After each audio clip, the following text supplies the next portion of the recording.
the finale of the series.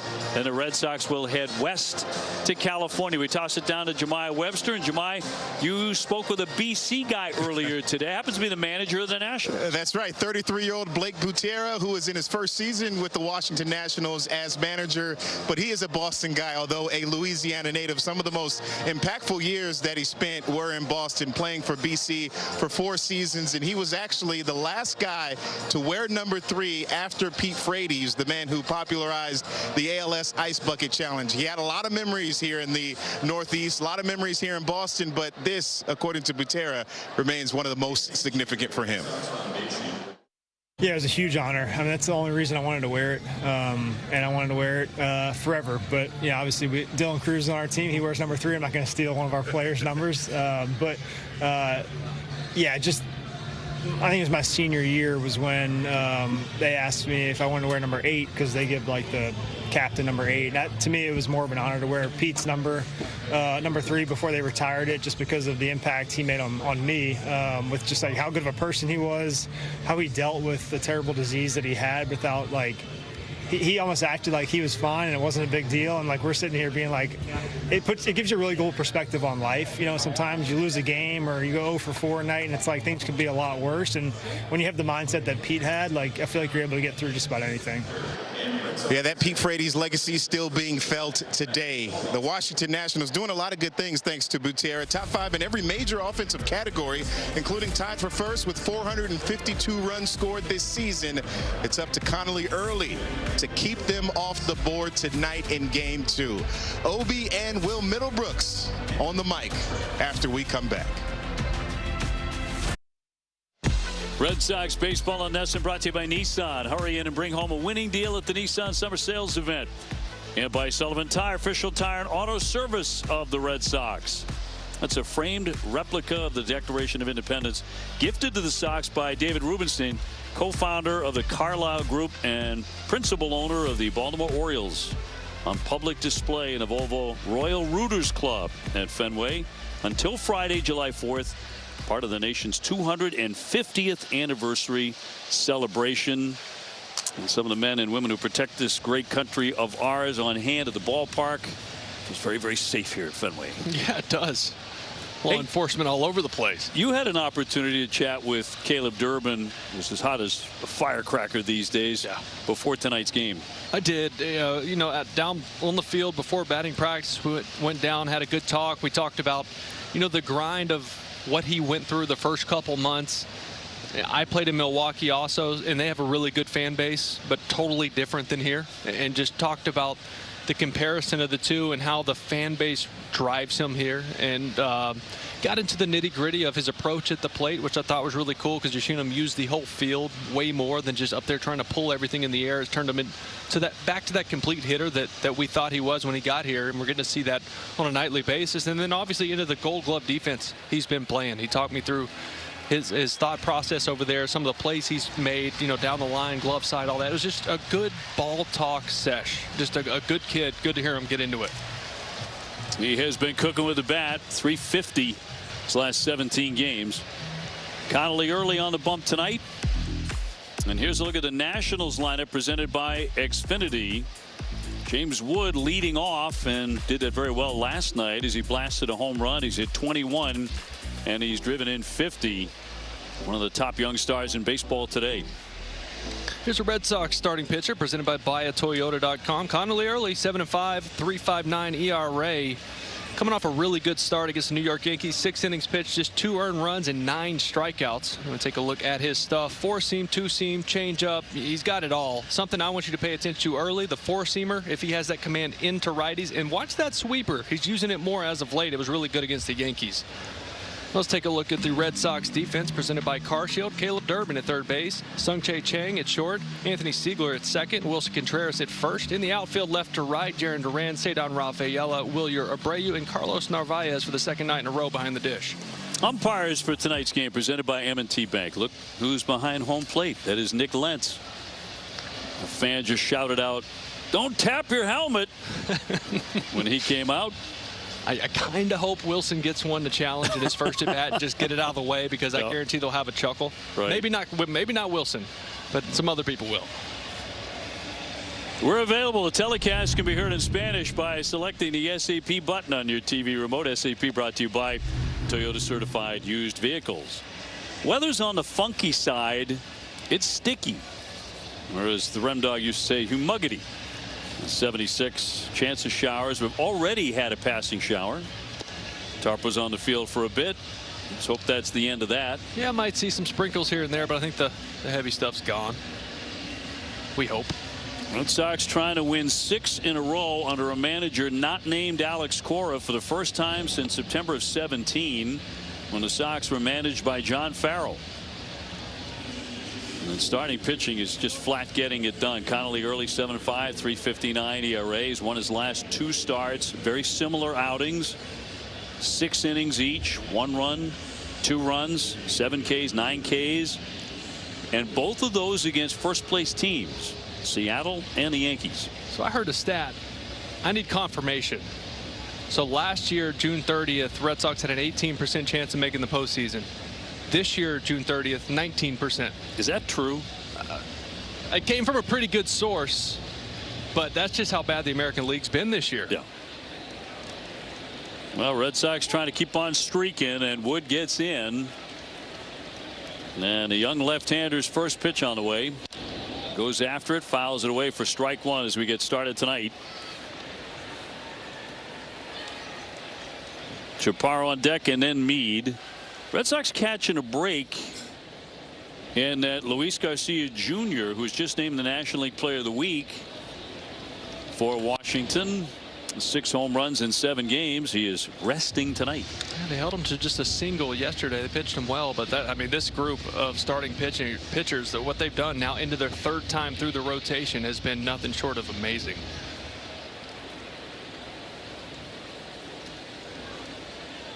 And the 0-2 pitch on the way to Wood. He'll pop it up. Durbin with a play. And there to make the catch for out number 1. Well, there was the sweeper right there, 0-2. You know, earlier in the season, it was a lot of both four seams, the changeup, and that curveball was the main breaking ball he would go to.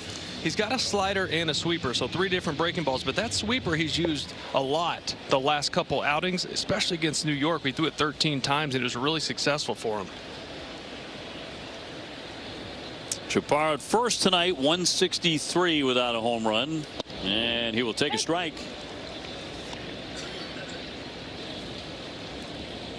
Connolly early beat the Yankees 6-3 last week. 6 innings, 5 hits, 98 pitches, couple earned runs. Very steady outing. Change up 0-2. Fill it up, young man. 5 pitches, 5 strikes. Seen fastballs, seen changeups, seen sweepers. He's already going to his off-speed stuff, but hitting his spots. Facing Washington for the first time in his career, and the 0-2. 1 ball and 2 strikes, 96 with a fastball. You always kind of look for that with Connolly, where that heater is, and that's a good early sign.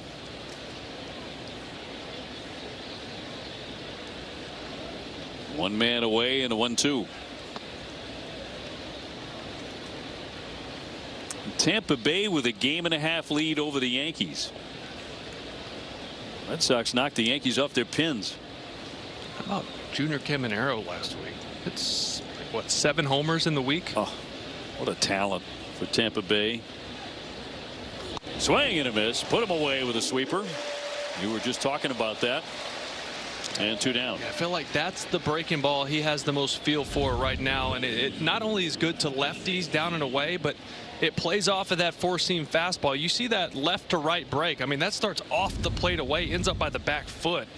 If he can hone that in, that's going to be nasty for him. Sends up Curtis Meade, who's playing third, 227, 14 home runs as he tags that one foul. By the way, on Junior Caminero, just today he declared he will participate in the home run derby. Well, be pretty good at that. I mean, he has so much bat speed and just the ball jumps off his bat. He did it last year too, right? I think he did. The week he's just had, that's going to be at Citizens Bank in Philly. That is a launching pad. Should be a lot of fun. 2 down, bases empty. Did he hold up? He did. 2 balls, 1 strike on Meade. C.J. Abrams on deck.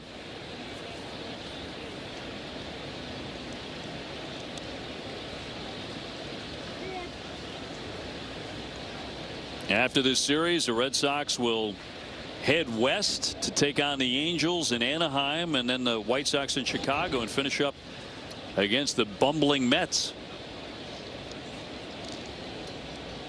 who recently fired their manager.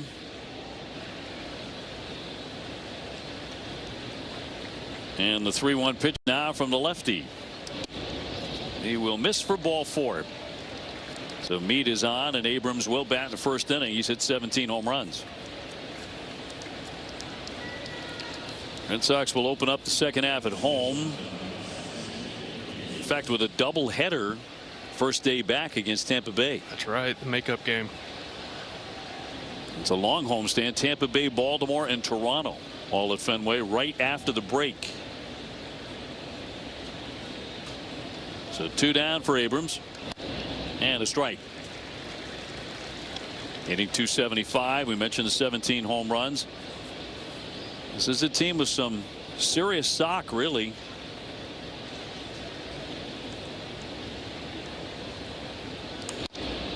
Bounding ball, but foul off third. Well, first innings have not been friendly to Connolly early. In his last 4 starts, he's given up a run in each of those first innings. So hoping to get through this one clean. It'll be the first time since June 2nd.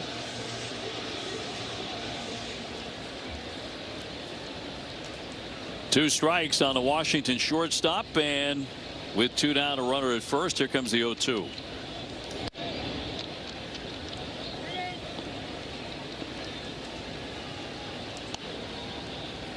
Yankees hosting the Tigers again tonight. New York already down 1-0 in the first inning. Tampa Bay is at Kansas City.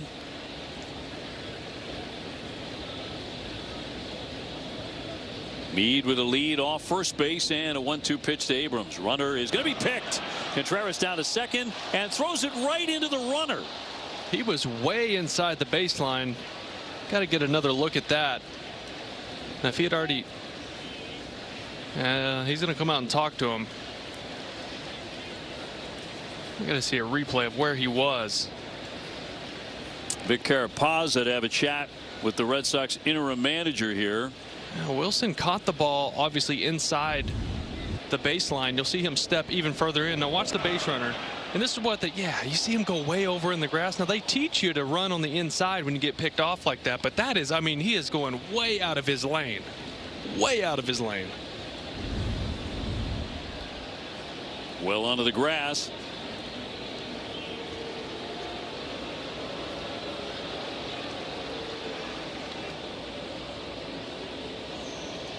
So that'll stand with Meade safely into second base. I mean, he declared his own base path where he was running, right, which is right on the edge of the grass, and that's fine if you stay there. He stayed there, but then went even further left right there. So when you see, because when he sees where the fielder is, he went even further to make sure to get in the way. Normally they're on top of calls like that. Wave and a miss. In the end, it didn't matter as Connolly early puts away Abrams. 2 Ks in the inning, and the Red Sox coming up. Gonzalez the DH.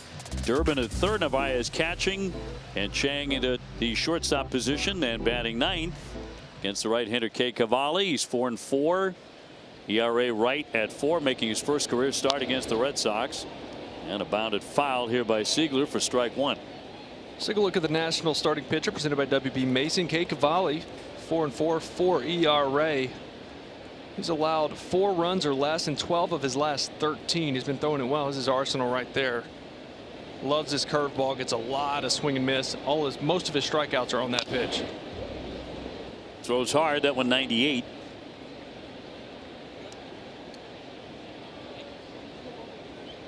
And Cedon on deck. Anthony Siegler was acquired by the Red Sox from the Milwaukee Brewers in the same trade as Durbin last winter. And he is 11 for his last 23. It's a .478 average with 4 extra base hits and a 7-game hitting streak. That'll do. Oh, He's added to that. Down into the corner. It's going to keep on rolling. That'll get all the way to the base of the monster, and he's got himself another extra base hit as he starts the ball game with a double.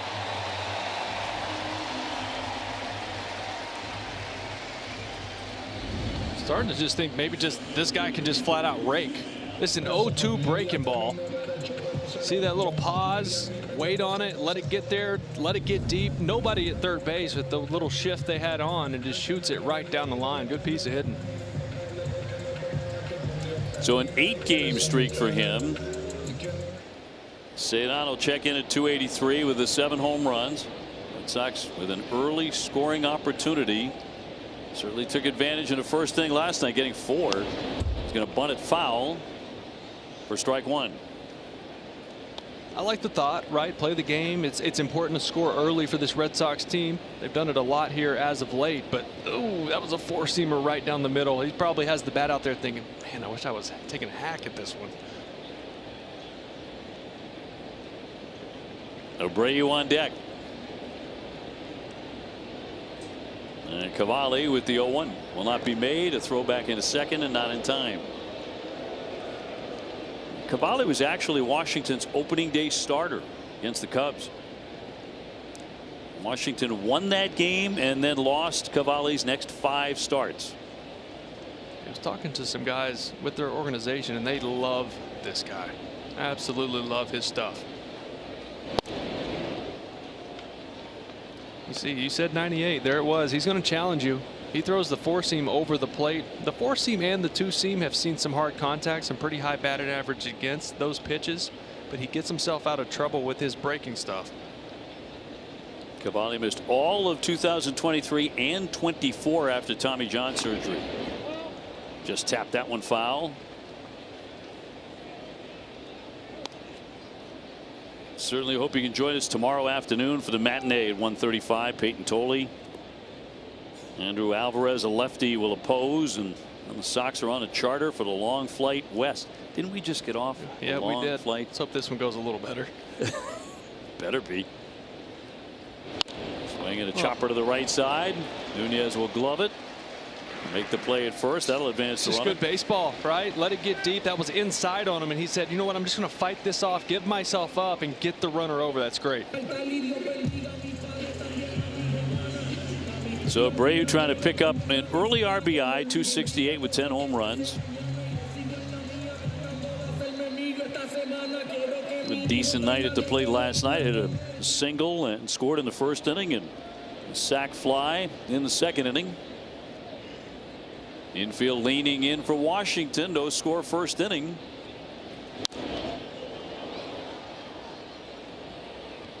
Red Sox as of late, along with the exceptional starting pitching, they've been doing a lot of the little things well. Yeah, like that, right? Like just recognizing the situation. You have one of your better hitters on the team willing to give himself up just to get that runner over. 0-1. Lifted foul out of play. Obviously, late Sunday night, it went haywire. They weren't doing anything well until they finally put some hits together and won the game on the walk-off by Duran. And generally, during this winning streak, a lot of that has gone the Red Sox way. Been playing good baseball. Runner at third. And foul tip into the mitt and held for strike 3. So Abreu can't get it done. He strikes out. That'll bring up Wilson.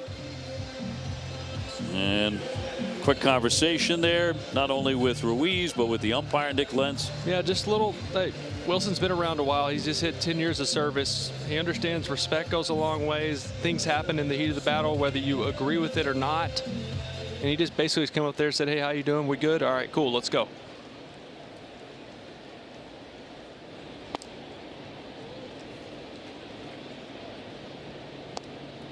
He's hit 18 home runs, the most by a Red Sox first baseman before the All-Star break since Mo Vaughn in 1998. Hit dog hit 21. Boy, he could swing it just a bit.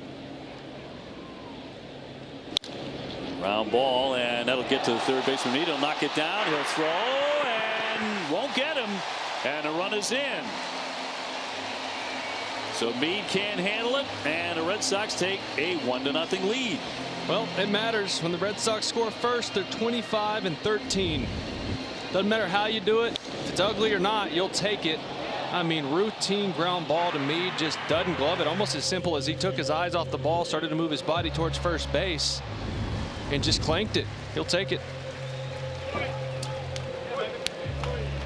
That was a room service hop.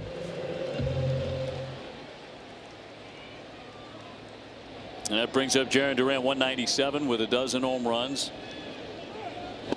Runner goes. Here's the throw, the dive, and it's off into center field. He's safe. Little sneak attack from Wilson. That's his second stolen base. I was going to say that's got to be 2 or 3. Just his second one. No one really holds him on because he never goes. He's feeling good right now. Snuck one right there. Got himself into scoring position for Jarren.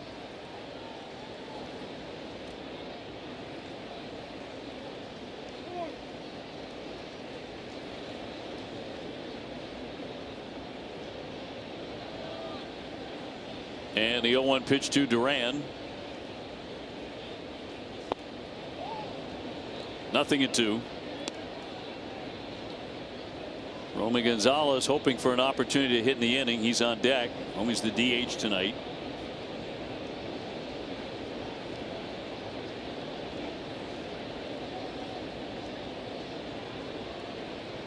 It's 2 down here in the first. He looked to hold up, and he did. Third base umpire Moscaso says. See Wilson out there. You never know if he's actually has a sign or if he sees a grip in the glove and he's relaying it. But either way, he's always trying to get in the pitcher's head. You watch him here. Watch him point back to second base. Okay, going down and away. You never know.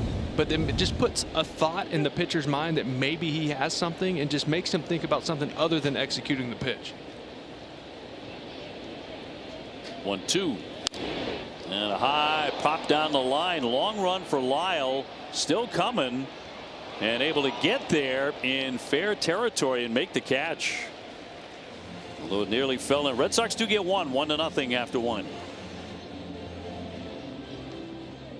Second inning, Red Sox on top of the Nationals 1-0.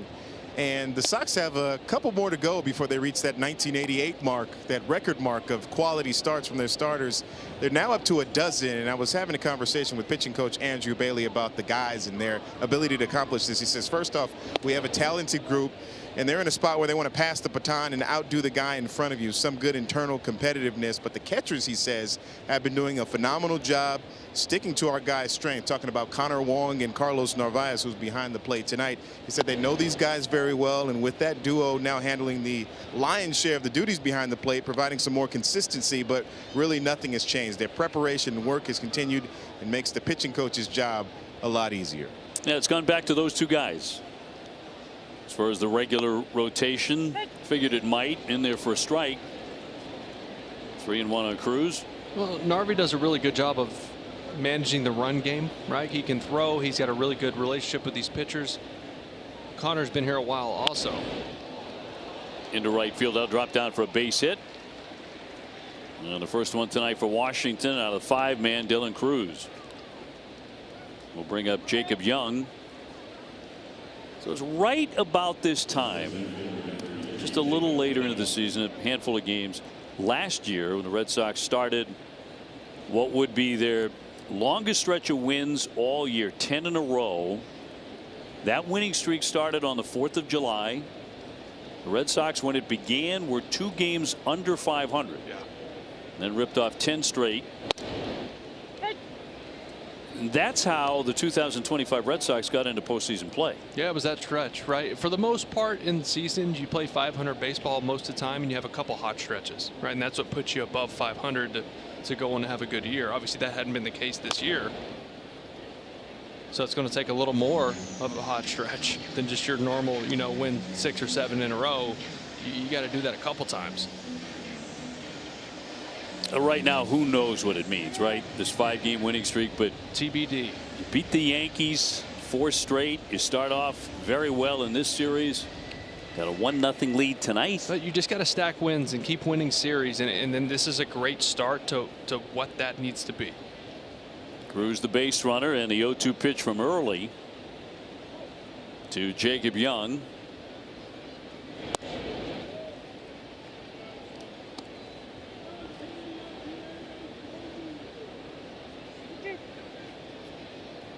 Young 221, 8 home runs. Their typical lineup, very tough against lefties.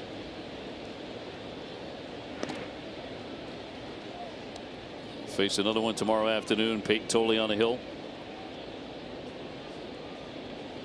Red Sox heading for Anaheim, California. Showdown, Mike Trout and the Angels. Here's the 1-2 pitch. Runner goes.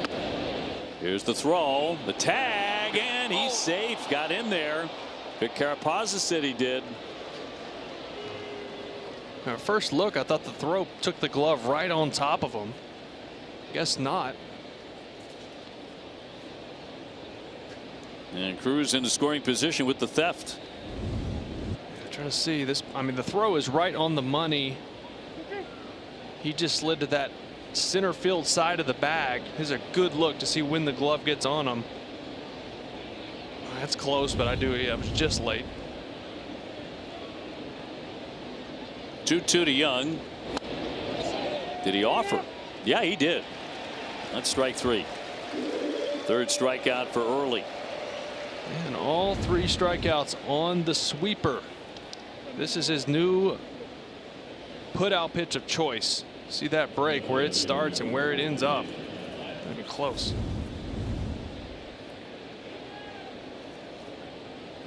Dalen Lyle, the left fielder, 248. He's homered 8 times.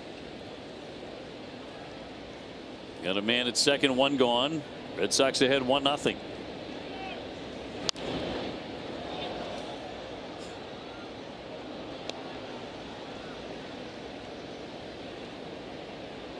Lyle was a rookie last year. Did have a stretch in May where he homered 4 times in 4 games, so he does have some pop. The 0-1. Flied into right field. Abreu backing up a bit. He'll line it up. Runner taken off. Cruz into second. He'll stop there. 2 down. Austin Nunez next.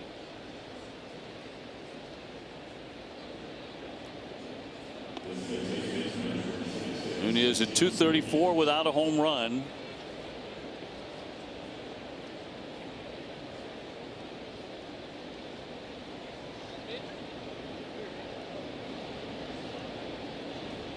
He can run though. You see Contreras way in. Durbin in the baseline even with 2 outs.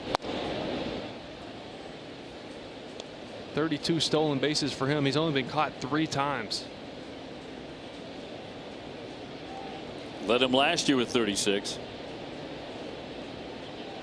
Since April, he's 21 for 22. Slider there, 1 ball, 1 strike. I'll tell you what, the Yankees are flat reeling. It's amazing how different their ball club is when Judge isn't in the lineup. Been saying that for years. Ain't that the truth? 4-0 Detroit first inning at Yankee Stadium. They're still giving up a lot of runs here lately, which is odd with that pitching staff. They have some premier power arms. But it's contagious both ways. Good, bad. When things aren't going well, I mean, oof.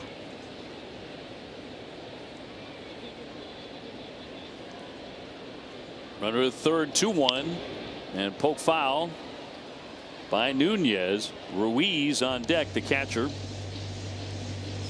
Pretty good hitting catcher too.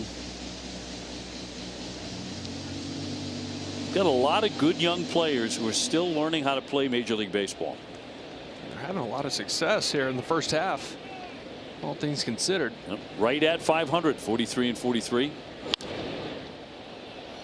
After losing close to 100 a year ago. Speaking of their president of baseball, Paul Taboni, who came over from the Red Sox, had a good talk with him on the field earlier. Him just saying, like, yes, they're having success, but most importantly, there's these young players getting the opportunity to develop and play every day at this level as we try to get back to where we want to be. Time granted.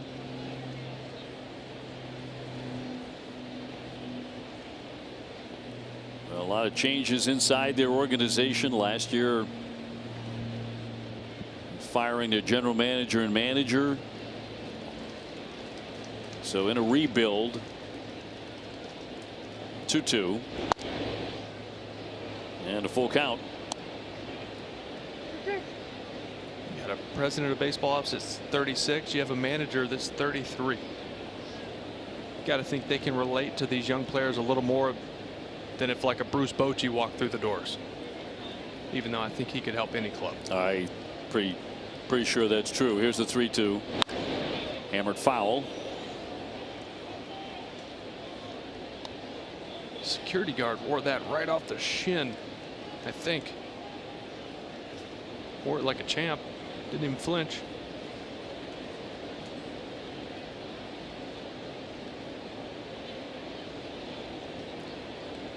Three-2 from early, and downstairs for ball 4. So he's walked a couple here in the early going. That'll put runners at first and third for the number 9 hitter, Keibert Ruiz. Win big with the Red Sox Foundation 50-50 raffle presented by Whoop. Buy tickets at redsox.com/5050 through the 8th inning of tonight's game for a chance to win half of the jackpot. See official rules for full details. And Andrew Bailey out. He'd like a word with his young starter. He walked Meade in the first inning. Nothing came of that. But now base hit, a stolen base, and a walk of Nunez.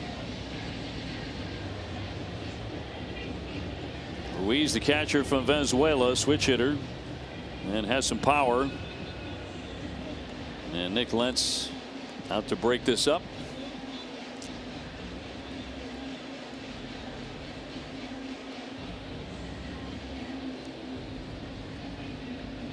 And James Wood lurking on deck for Washington.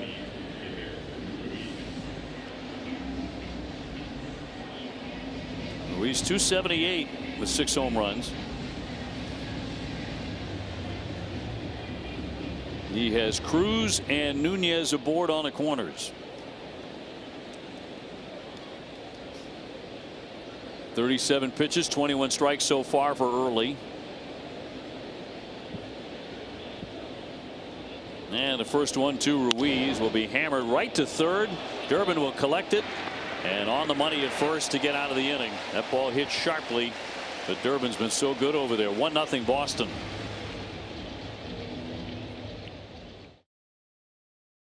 Odds presented by FanDuel for Romy Gonzalez and Caleb Durbin. They'll be followed by Narvaez here in the bottom of the second. Red Sox had 1-0 against Kay Cavalli, the right-hander.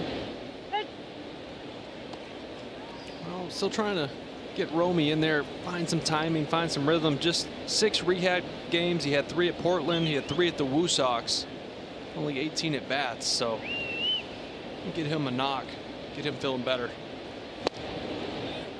We saw his number 305 last year, but in the last 23 games of the season, he had 365. Yeah, he was playing every day, right? It wasn't just lefties like it was for the first half of the season. He started playing against righties also.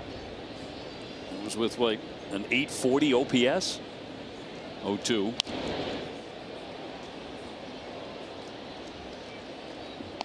Again to start tonight as the designated hitter.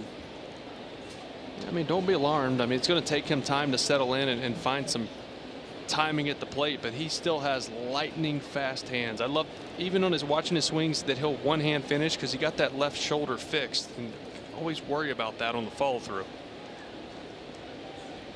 0-2, down he goes. 99 on the radar gun. Cavalli's thrown 20 pitches, 18 strikes already. Yeah, it's an easy 98, 99 also. It jumps out of his hand. He's a big guy. Pretty simple mechanics, but that fastball explodes. Caleb Durbin, 231, 7 home runs. Really does not speak to how hot he's been. and just how long it's lasted. I mean, he's hitting over 300 his last 30+ games. He went from 160 over the first 2 months to 230 pretty quickly. That's hard to do with 200+ at bats. 6 of his 7 home runs have come in the last 17 games. So he has been mashing. His home run from last night right away in the first. Yeah, moonshot, rainmaker. Wasn't sure if it was going to be hit far enough to get out of here. It was high enough for sure. Just snuck right into that stairwell about a row deep.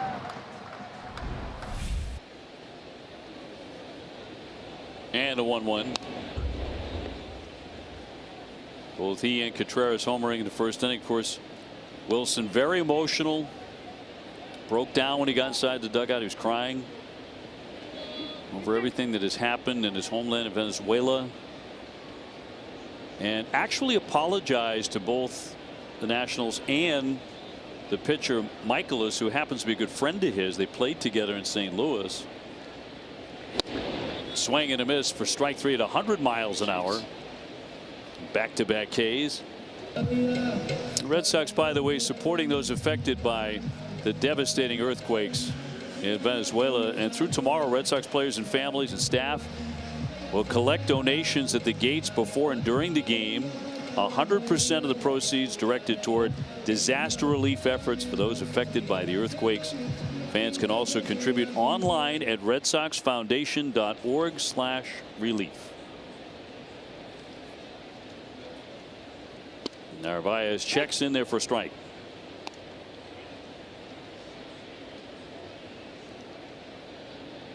Look, Cavalli's fastball averages 96.5, but tonight it's been 98 to 100 pretty consistently.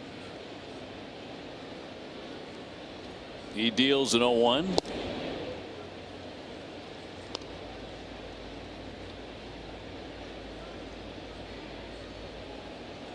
Red Sox got the first run after Ziegler opened the ball game with a double. 2 outs later, Contreras would reach on an error by the third baseman. That should have been the third out of the inning. Run scored. And the Red Sox grabbed the quick lead.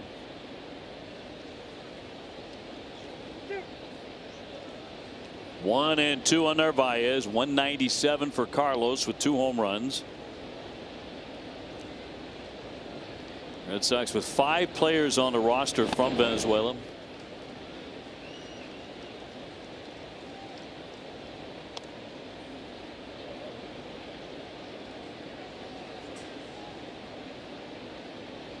Monasterio, one of those guys from Caracas.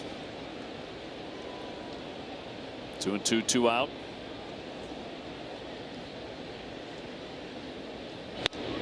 Wave and a miss. That one tied him up high at 99. And he strikes out the side in the second inning.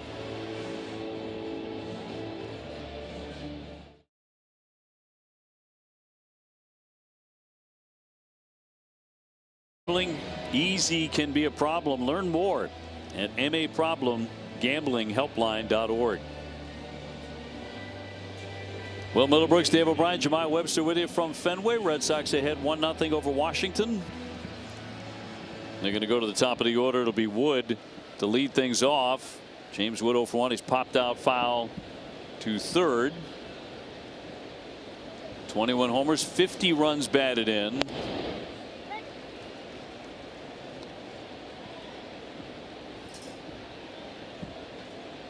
One of his home runs and inside the Parker back in May. And he'll tap that one foul. Well, he's up there hacking. You know that. He hasn't seen many he doesn't like.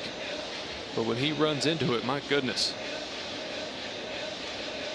He started every game this season for Washington. 23-year-old out of San Diego. High chop. Going to be trouble here. And Cheng with no play as it turns out. And Wood will be aboard to start the inning. Yeah, I mean, he was just about stepping on first base as that ball was hitting Cheng's hand. So there's no chance of throwing him out. That's your only chance, is just to try to barehand it, see what happens. See how high that bounced. Yeah, absolutely no play for Cheng.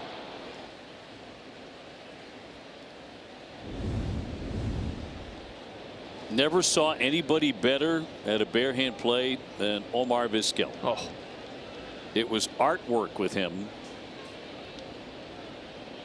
Chaparro 0 for 1. He struck out first time up, and he hammers a foul here. Vizquel actually ended a game with a barehanded play that was the last play of a no-hitter, and didn't even really have to barehand it.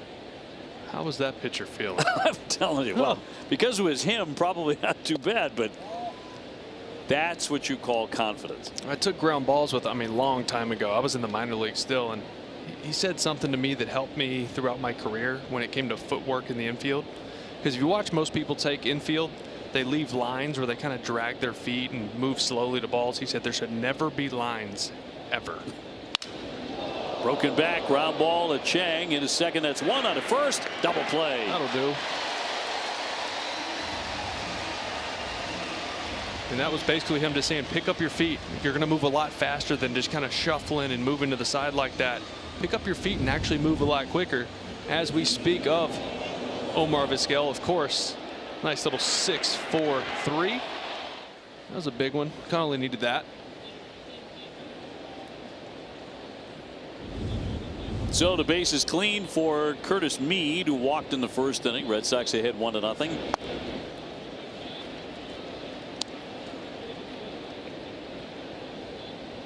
A little housekeeping here by Lentz. Pieces of that bat shattered on the double play. Shards of maple.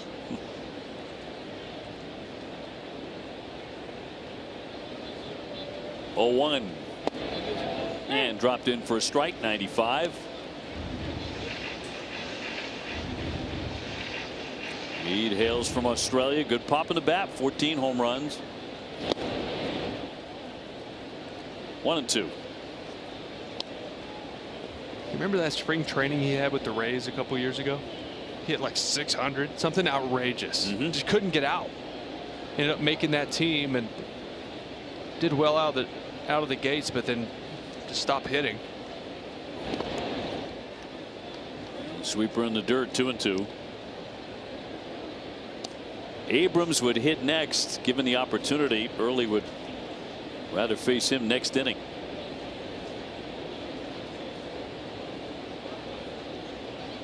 The lefty home with a 2-2. That'll be fouled away. The Camerwell down there has been under fire today already. It's like 3 balls at him. Heads up, Billy Titus. Hey, Billy's got one. Yeah, I know. He'll tell us he caught it. I know. Just being a good guy, huh? Of course. Love you, Billy. And in there for strike 3. Put him away with a sinker. In the end, he faces only 3 men.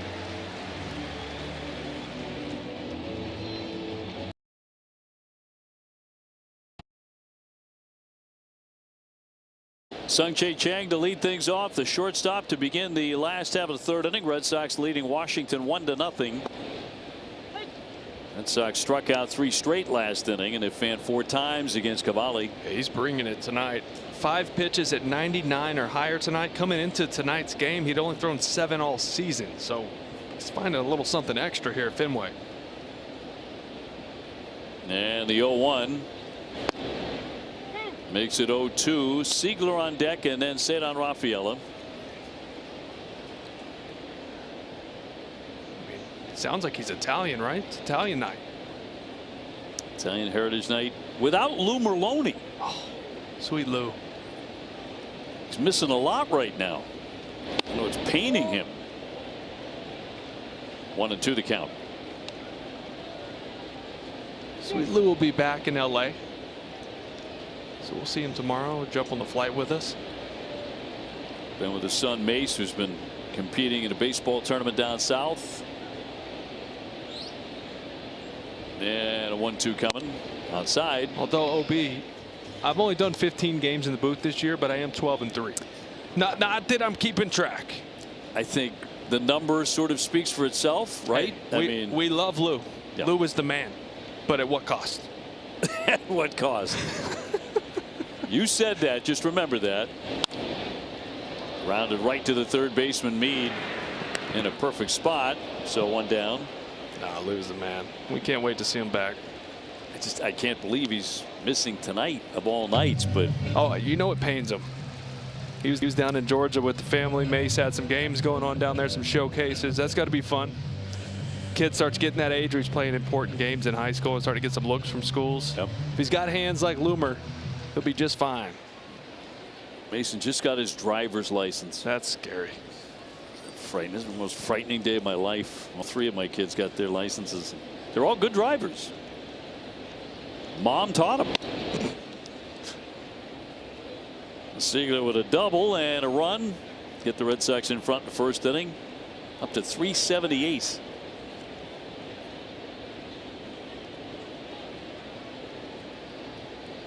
And that is the Red Sox hit so far against Cade Cavalli. He deals a 1-0. Fouled away. See what? It's coming up as a four-seamer, but the one that comes up at 95 miles an hour has got a little cut to it. It's not registering as a cutter. And he doesn't even have one, but it's like he gets around one at 94, 95, and it cuts in. And then his true four-seamers are the 98s we're seeing.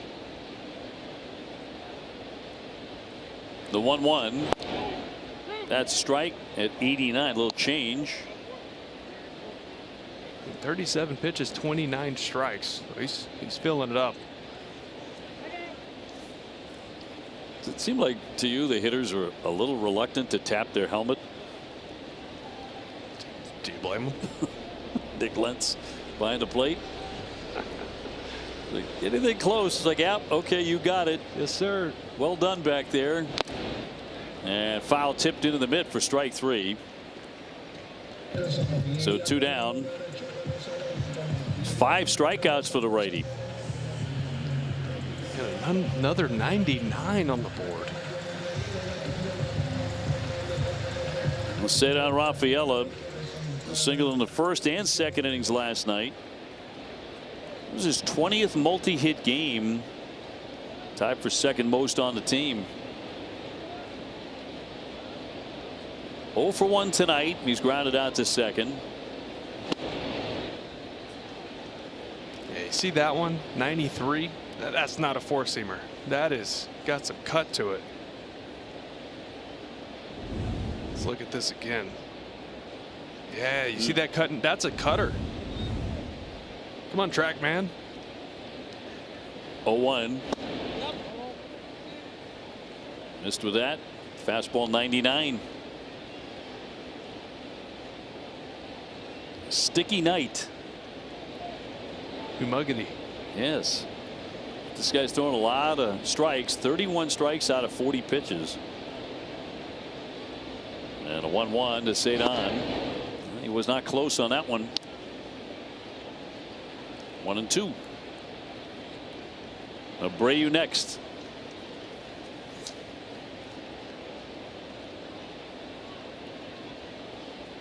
Red Sox 30-16 all time against the Washington Nationals. Oh, that's a swing and a miss for strike 3, and that's going to put him away and put the Red Sox away. Back-to-back Ks by Cavalli. Back here in Boston, Red Sox still lead 1-0 over the Washington Nationals, and was catching up pregame with Nats manager in his first year, Blake Butera, and going through his history in Boston, guys. And he grew up a Red Sox fan. His dad, Barry, was drafted by the Sox in the 14th round of the 1977 amateur draft. And he remembers going to summer vacations, he says, in Pawtucket, and then coming up here late for games. And, of course, he went to college at BC, as we highlighted in the open of the show, and would come up here, he said, whenever he can afford a ticket. But being here in this capacity is pretty surreal as manager in a major league stadium, he says. He says a lot of fond memories in baseball in Fenway. It was a cool conversation. And as you two were chatting, Jemai, I was thinking, man, you're a lot older than he is. Yeah, this is it's funny how it turns like that. I used to be the young guy around here, and then IKF comes here and says, I watched you when I was a kid. Right, now yeah. Blake Butera, I got a few years on him, so I am starting to feel like the old guy. So I know what you have gone through for the last 20 years, OB. Well, yeah, this guy's younger than everybody, though. 33. And a big league manager. He's getting high marks, too. So summer vacation in Pawtucket, he said. I'd play the spring and then get to go spend the summer in Pawtucket too every once in a while. Darn right you would. Darn right you would. Abrams 0 for 1. He is fanned. Awkward looking swing for strike 3 and a slider inside. Strikes out for the second time. 1 gone in the 4th. Now, I can't tell if this is a backup slider or just front door. Yeah, trying to go away, just left it arm side, but sometimes those backup breaking balls work out. Those are the tough ones to hit. This one's turning into a pitcher's duel. Washington 2 hits, Red Sox 1. A lot of strikeouts. And here's Dylan Cruz, base hit and a steal, and he was stranded in the second inning. Another guy who can run. Finished last year tied for second among National League rookies with 17 stolen bases. Number 1 was Caleb Durbin with 18 in Milwaukee.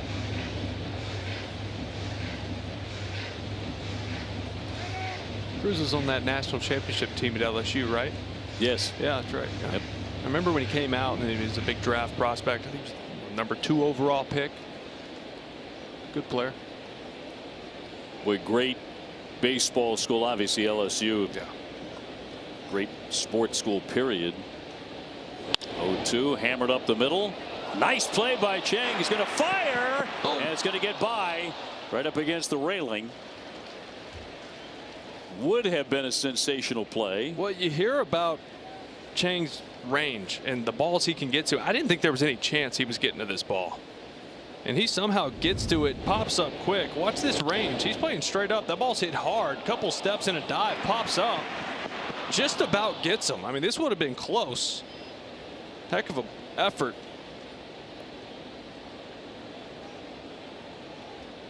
He might have just beat it. That'll be a base hit. Gotta keep an eye on him. And here's Jacob Young, 0 for 1 with a K. Red Sox up 1-0, 4th inning, as they bid for 6 consecutive victories and trying for 13 straight quality starts. Kind of feeling lucky to have gotten that first run there in the first inning. Yes. Blake Cavalli's locked in since. Throwing 100. Ground ball. Chang's got it. The flip for 1 on to first and a double play. Side retired. Red Sox back-to-back innings turning 2. 30 don't miss Red Sox first pitch, presented by Rodenheiser Home Services. Alana, Lenny, and Matt preview the pitching matchup between Andrew Alvarez and Peyton Tolley. Only on NESN and streaming on NESN 360. You could pull off that uni. There's no question, Will. You think? You look like a million. Oh, yeah. I would grow out the mustache for it. I think that's a good look for it. No. For you? I feel like with that uniform, it just works. Yeah, I mean, it's a proud uni. Absolutely. Wilyer Abreu batting in the bottom half of the 4th inning. Red Sox ahead 1-0. Cavalli's been very impressive, though. He's already fanned 6. Got Wilyer the first time. And then Contreras and then Duran getting their second look at the righty, who is out of the University of Oklahoma, who just won the College World Series.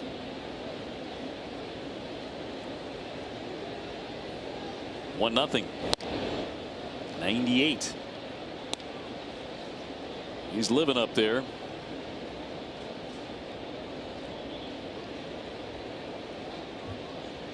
Coulomb starting to move around out there, grabbing a baseball. Not sure what that's all about. The 1-1. 97 got by him. And he is throwing. Just starting to throw. Connolly's at 61 pitches. Yeah. At the moment, throwing a 3-hit shutout. Yeah. Try to get an answer on that. 1-2, cut on and miss, struck him out with a curveball downstairs, and another strikeout for Cavalli. That's his 7th. Andrew Bailey with a hand on Tracy there. What is going on with Connolly? Why would the Red Sox have anybody up in the bullpen? Well, they're calling down there right now to either tell them, hey, sit down, or start getting hot because you're coming in the game. So we'll see what happens out there. Here's Contreras, reached on an error. That scored a run in the first inning, and that's been it.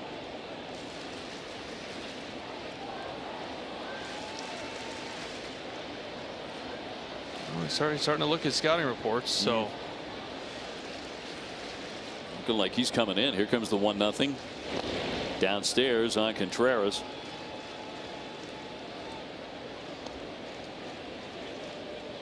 Red Sox starting pitching has been nothing short of spectacular. Connolly's been part of that. Looks like he's coming out of the game, though. Here comes the 2-0 from Cavalli. He hasn't walked anybody yet. He's just gone to 3-0 on Wilson. And a challenge. yeah, it might have just got the top of the zone.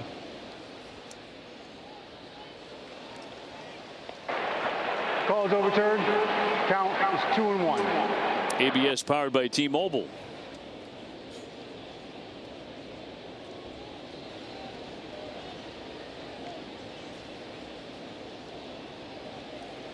Base is empty, 1 down in the 4th inning. Red Sox with a 1-0 lead.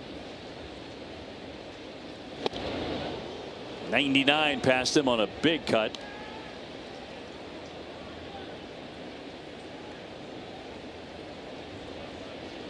And of course, we're going to effort to find out as soon as we can what is up with the Red Sox young starter Connolly early. Did he hold up? He did. 3-2. Tried a knuckle curve there. Yeah, I didn't even really notice anything with Connolly. He didn't favor anything that I noticed. Now on a hot, humid night like this, cramping can be a real issue. Just depends on where that cramp is. 3-2. And dropped in there for strike 3 with a sweeper. Back-to-back Ks, and now some words here between Cavalli and Contreras, and both of the benches are emptying, so are the bullpens. And now it's getting physical. It's getting big-time physical. A lot of pushing and shoving here. Contreras has to be held back by about 5 guys. And some shoving. And this one getting a little nasty. This is not just a social meeting. And it finally does calm down. That was Cavalli and Contreras. Wilson started marching out toward the pitcher's mound. He had to be pulled back by a bunch of teammates. And now Ruiz, the catcher for Washington, trying to help out.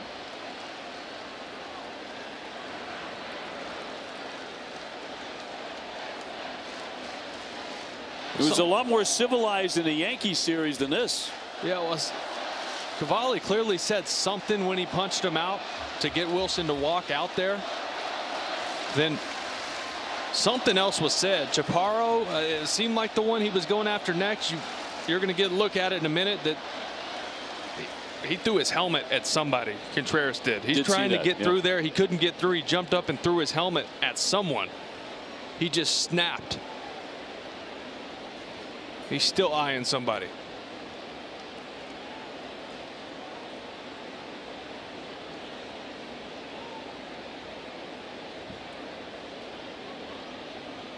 So Cavalli with back-to-back strikeouts in the inning. In fact, he has struck out 4 in a row going back to last inning. Take a look. It's like he said, sit down, boy. Something like that. You could hear it right there. Well, you can see Contreras saying, you talking to me? Why are you talking to me? Cavalli feeling himself. We know that. But then someone else said something. He must have said more. You saw him jump up there and throw his helmet. He was just seeing red at that point. Well, that's exactly what it sounded like, he said, shouting out to Contreras. And then here's the helmet toss. Maybe he's throwing it at Chaparro, it looked like almost. I don't know if he just missed and it went down towards him, or it was just still going at the pitcher. The bullpen's heading back. And the umpires will sort out if there are going to be ejections here.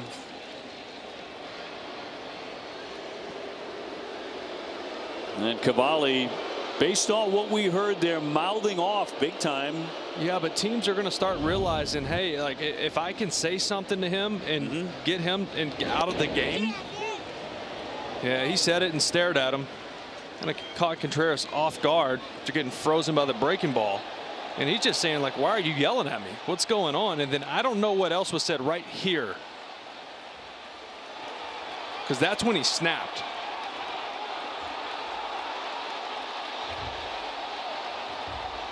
Well, Cavalli going out of his way to antagonize him after the strikeout. I don't know any player that isn't going to react to that. Well, they know he's emotionally on edge right now with everything that is going on in Venezuela. He's been vocal and very emotional since all that has gone down. But well, it's a classless thing to say. In no way am I justifying what just happened with Contreras. Sure, you can take exception to him talking to you like that, because him being like, just who are you? You know, why are you talking to me like that? But whatever was said after that escalated things. Couldn't read the lips on that one. So the umpires, Nick Lentz, who has the plate tonight, Hunter Wendelstedt, Vic Carapazza, and Edwin Moscoso. They're going to go over who's going to get run here. I mean, Contreras is for sure. I mean, you throw a helmet at someone, you go out and get somebody. I mean, it's. But will Cavalli be a guy who gets tossed out as well for starting it? And Tracy to chat with a couple of the umpires here. With 2 down the 4th inning, 1-0 Red Sox have the lead. And that wasn't just a dance session. That got heated. No, he was ready to go get him. You know, there's enough people in between him where he couldn't.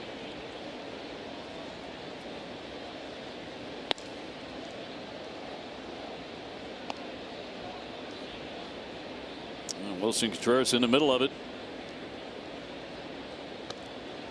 He's trying to see if there's anyone else. I couldn't tell if it was Nate Eaton. Someone else was getting a little physical with somebody at some point that had grabbed him. Couldn't really tell. They're all bunched together like that. And now Tracy's getting hot. Chad, for him, that's the hottest I've seen him. Well, this might be telling us it might be more than Contreras. There might be other players. And are they saying it's only Red Sox who will be ejected from the game?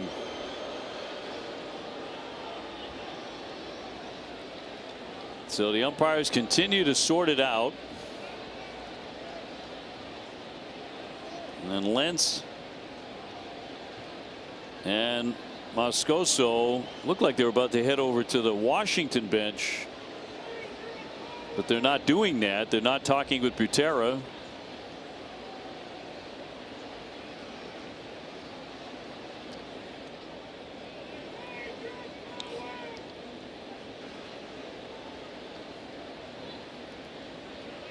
Meanwhile, a long delay here on a hot, humid night, and Tracy has just been thrown out of the game.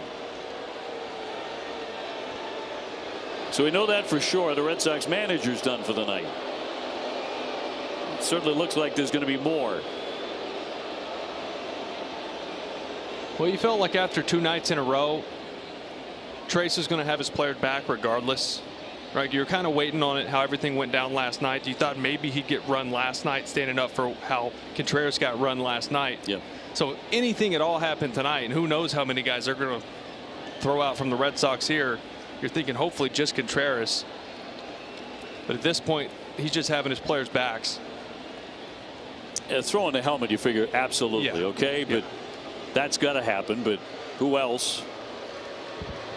And anybody from Washington? We do know the Red Sox interim manager has been run.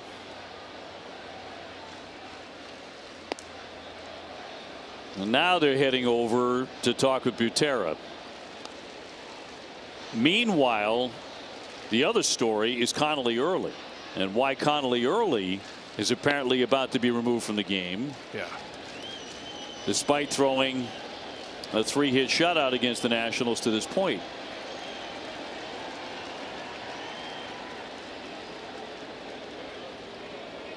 Tracy hovering a little bit longer with a couple of the umpires. 2 more talking with the National skipper as Chad heads down the dugout steps back out to his office in the Red Sox clubhouse. First time in his career he's been tossed.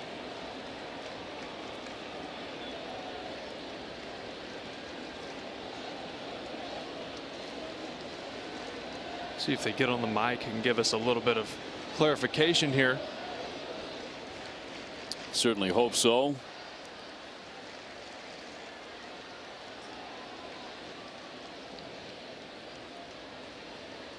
They certainly should.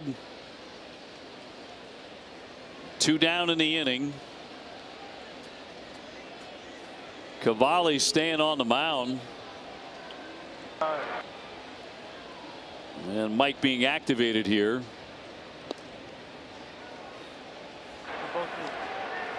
We have 3 ejections. 2 Red Sox are ejected. Contreras and Eaton. Also from the Washington Nationals, Nicholas is ejected. They're all for fighting. There are now warnings in the game. So last night's starter Michaelis played no role in this game whatsoever. He's been thrown out for his participation. Nate Eaton is not in the lineup tonight, but Contreras is the loss, obviously, with 18 home runs. Firing up his teammates as he'll walk down the tunnel too. One more look. Yeah, you could hear it clear as day right there. Sit down, boy. Can't say that. He's going to come out there. You know he will.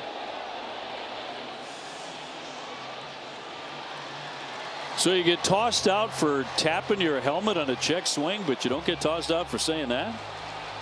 No, they're not going to throw you out for saying that.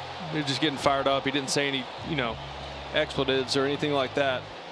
But you'll see Eaton down here getting into it with Michaelis. It's exactly who that is. For some reason, something was said.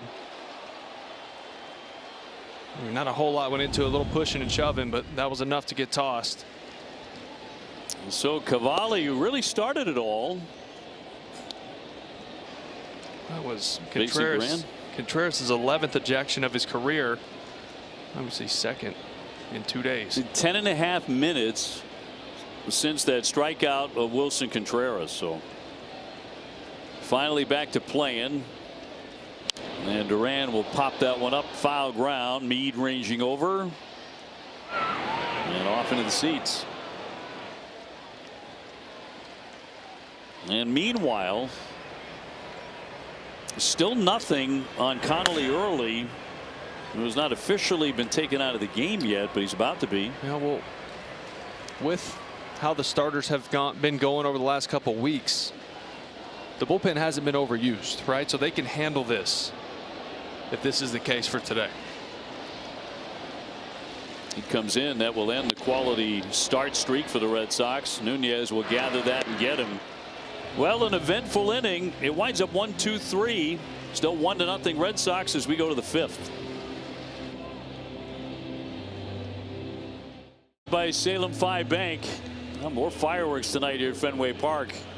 And the Sox with a 1-0 lead as we go to inning number 5. Connolly Early indeed removed after 4. We're trying to figure out exactly why. And Coulomb will take over for a while. His 27th appearance, 0-2 with a 4.26 ERA. And Monasterio takes over at first for the ejected Wilson Contreras. And a line drive in left field. That's going to drop down for a base hit. Cut off by Duran. He's going to hold him to a single with a nice spin throw into second. Lyle is on with a hit. That is the 4th hit tonight for Washington. Well, with Nasim Nunez coming up and his speed, if I'm a corner infielder and Monasterio just came into this one, he's got to be aware of the speed and the bunt situation that's coming up. So look back at the single from Lyle, but this is a perfect situation for him to drop one down. Nunez will cut and miss. He drew a walk his first time up.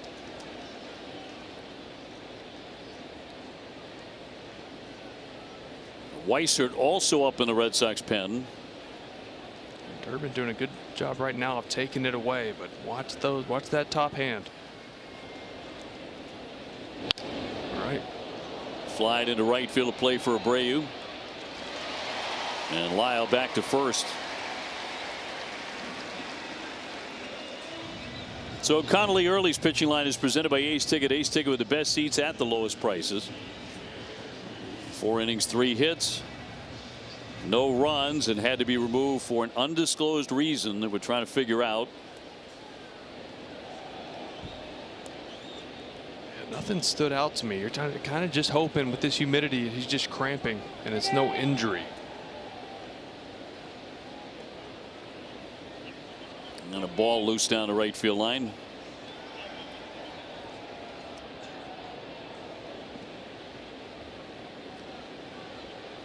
So the Red Sox with 12 consecutive quality starts. That'll have to sit right there because it ends tonight with the young lefty coming out.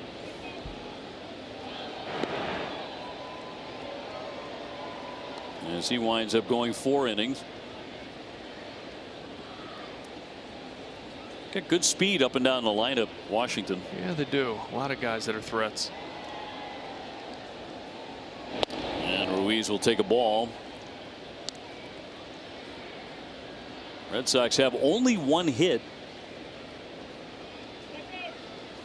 It was their first batter of the game, Ziegler, and he would score a run.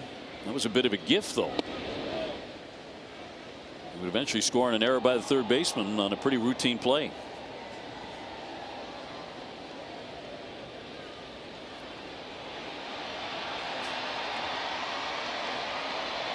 Nats with a man on and 1 out. And in for a strike. Red Sox each of the last 2 innings have turned a double play. You beat me to it. I'm saying give me 1 more.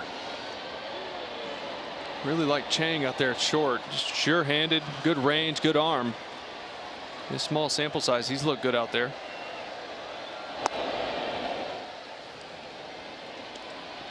Three and 1 on the number 9 hitter. James Wood lurking on deck.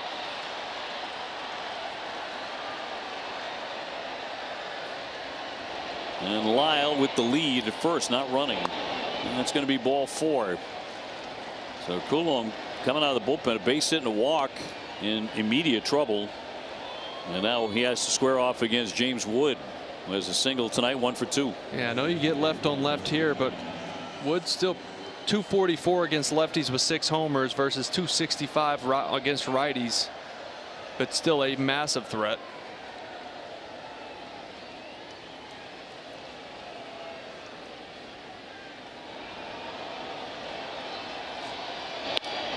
He'll lay off ball 1.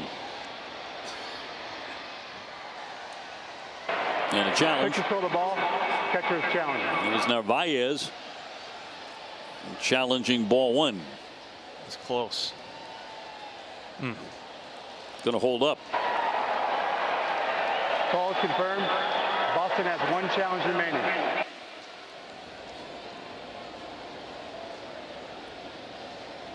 Now Wood's a masher. 21 home runs already. I get it right there with the challenge. It was close enough to get Narvaez to challenge. Just trying to get a strike here for Coulomb was lost a little bit of the command. 2 on and 1 out, and a 2-0 fouled at home plate.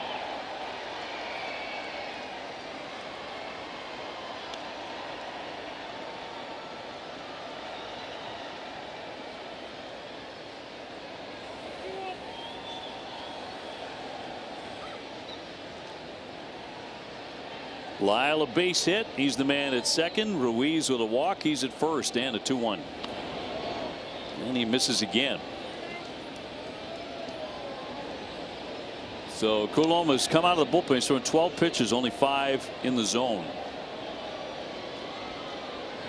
You wonder, sometimes these guys get ambushed out there when they have to come in after an injury, but he had plenty of time with the brawl and everything that was going on with the benches clearing.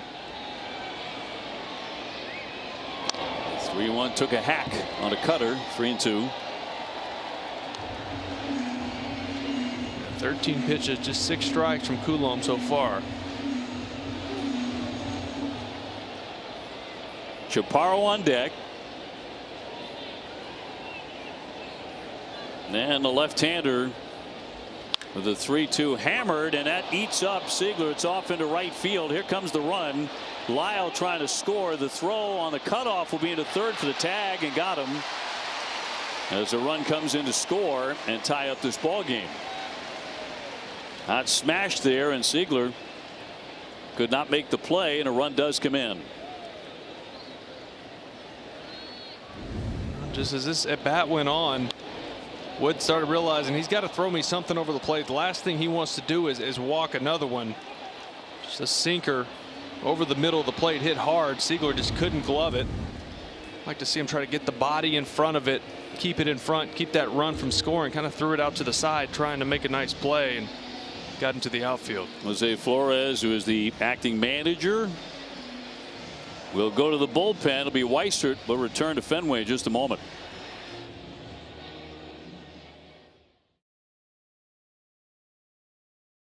Special Italian food offerings and Italian inspired entertainment. Thank you to everybody who joined us for another memorable night celebrating Italian culture here at Fenway.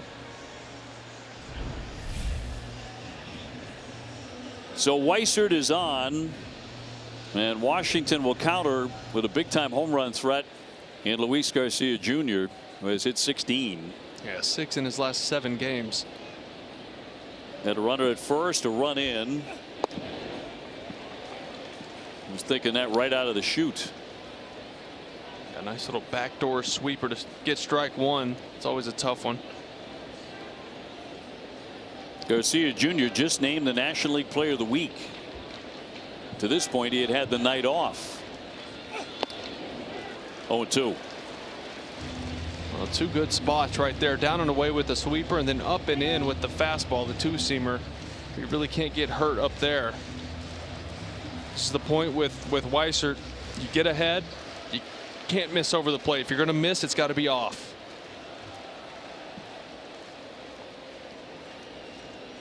And the 2-strike pitch to Garcia Jr.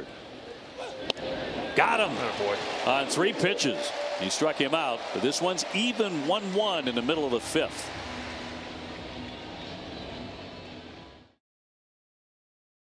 Fenway, Wilson Contreras has actually been thrown out in back-to-back games. Garcia will stay in to play first base for Washington. That's the first Red Sox player in the history of the organization who has been thrown out in back-to-back games. Hard to believe. Had a few guys come through here I would have guessed have done it before, but remember, we said players, not managers. That's a good point. Sure, there have been more than one manager for the Red Sox tossed out back-to-back, maybe even 3 in a row. Romy Gonzalez 0 for 1 with a strikeout. 1-1 tie in the bottom of the 5th inning. Cade Cavalli, who shouted out to Wilson Contreras after striking him out, "Sit down, boy," was allowed to continue to pitch. Yeah, nobody's going to like that.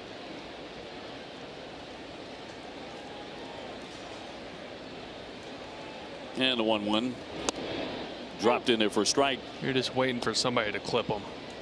Hit one on the lands down. Take their sweet time getting around the bases. Well, then it's going to get very hot again. Good. Now he has struck out 8. He's been really good on the hill. Allowed the Red Sox 1 hit, and that was the very first batter of the game he faced, and Seigler, who doubled. And a 1-2 to Gonzalez. 98, so he's still bringing it. Well, you can tell the fastball is really getting on these hitters. The that's a fastball up and in. Romy chased it way off the plate. You're seeing a lot of swing and misses on chases on the breaking balls out of the zone just because you have to gear up. I mean, this heater is getting on you quick. Durbin on deck. And inside a ball with a knuckle curve, 2-2.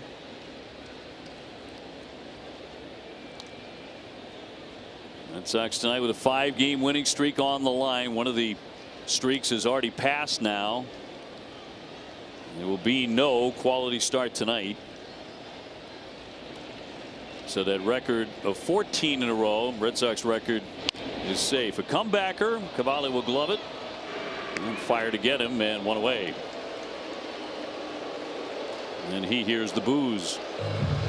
Earlier today, Mayor Michelle Wu announced a free family-friendly watch party for tomorrow night's USA FIFA World Cup match at MGM Music Hall at Fenway.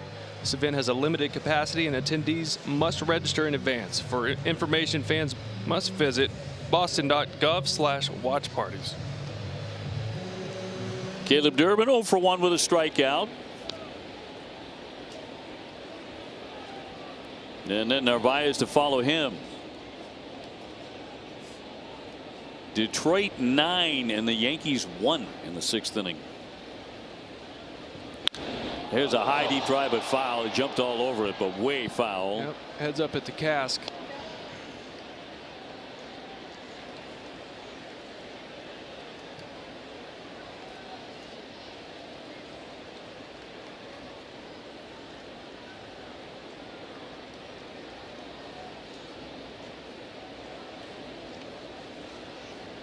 One away, and the 1-strike pitch to Durbin.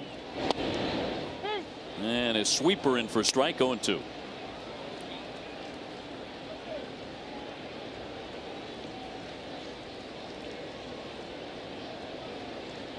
Washington with the only error in the game, but it led to a Red Sox run in the 1st inning.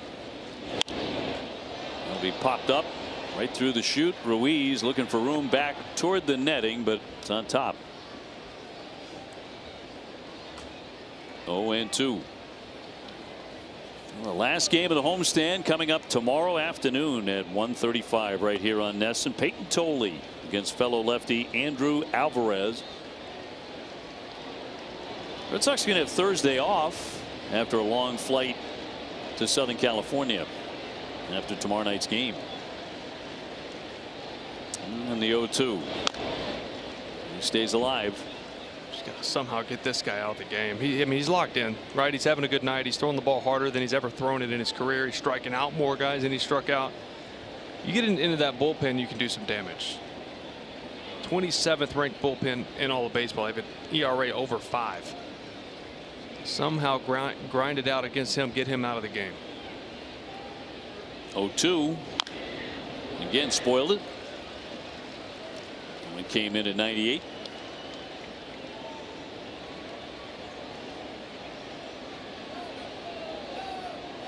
There you go. Looking at their bullpen. Last. Yeah. Right now, Cavalli doesn't want to give it up.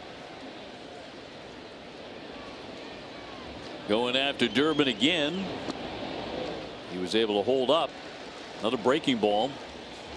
Cavalli had 67 pitches, 50 in the zone. Yeah, that's impressive. That's a high strike percentage right there. Struck out the side in the 3rd. 2 Ks in each of the last 2 innings, and a 1-2. Breaking ball almost clipped him.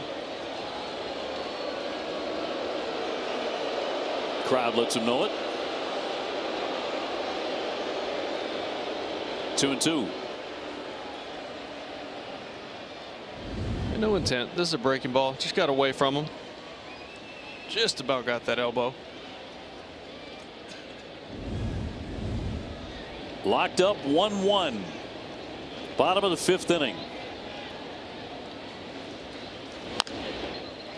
Long at bat here for Caleb. Yeah, he really attacked Caleb fastballs up in the zone in his first at bat and beat him up there. I think he scared him away from it with that first pitch that he pulled way foul on 97, 98.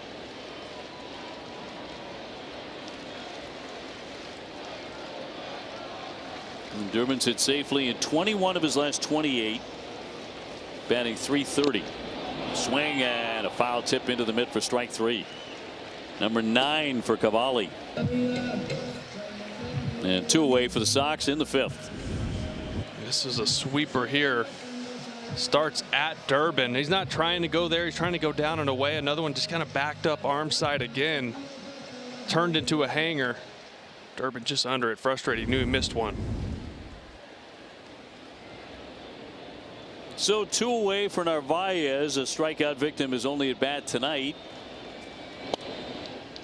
Through there for strike 1.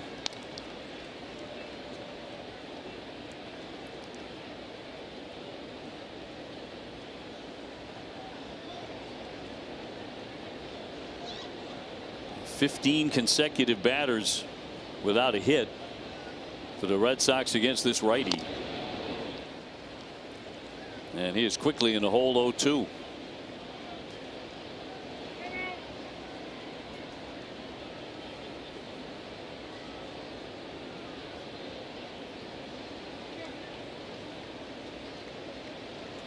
One run on 5 hits for Washington.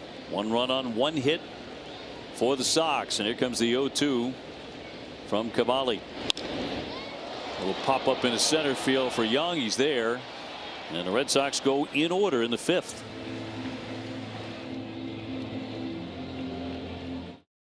Red Sox Nation and all the communities we call home, delivering trusted care, everyday essentials, and support that goes beyond the prescription. Learn more at CVS.com. Dave, Will, Jemai with you as we go to the 6th inning. A 1-1 game, Red Sox and the Nats. Tempers flaring in this one. A helmet was thrown. That's the reason Wilson Contreras was thrown out of the game. Taunted by Cavalli.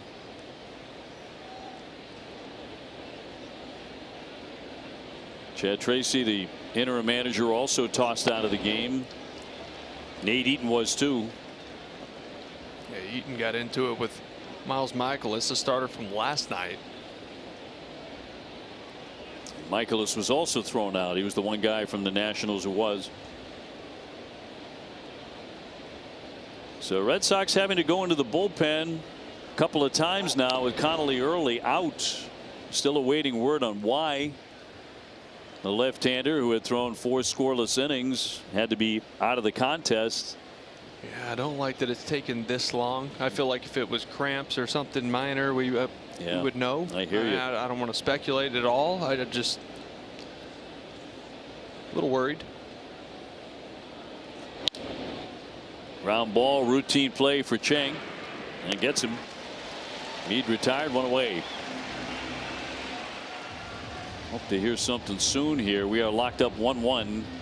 That'll bring up C.J. Abrams, who's fanned both times that he has batted tonight, both of those against Connolly. Yeah, had some awkward swings against Connolly.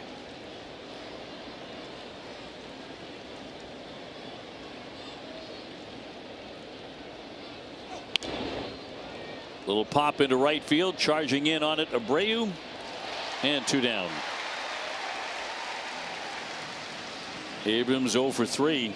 Well, Weiser's doing a really good job of living up at the top of the zone. Right, you know, he's got that sinker, 93, 94, good sweeper, but he's just throwing the fastball up, and they're not able to lay off of it right now. Dylan Cruz, 2 hits, a couple of singles, and a stolen base, 2 for 2 tonight.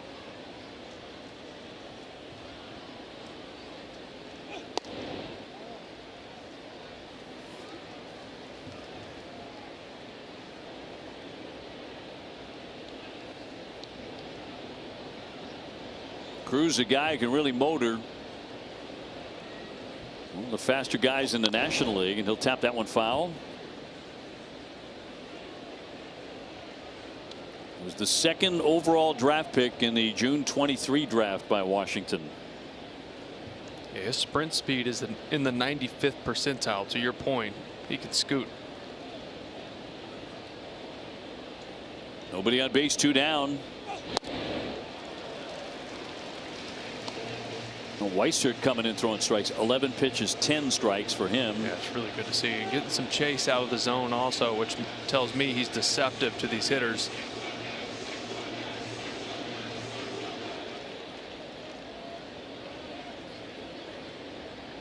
Trying to make it a 1-2-3 sixth inning and a 1-2 to Cruz.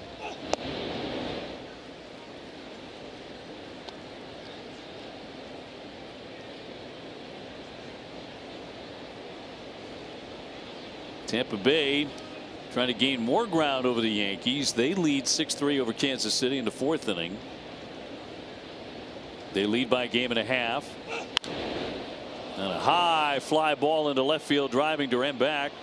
And now coming in, and will make the catch to retire the side. They go in order. Red Sox up here in the bottom of the sixth inning in a 1-1 tie with Washington. Cheng will lead things off.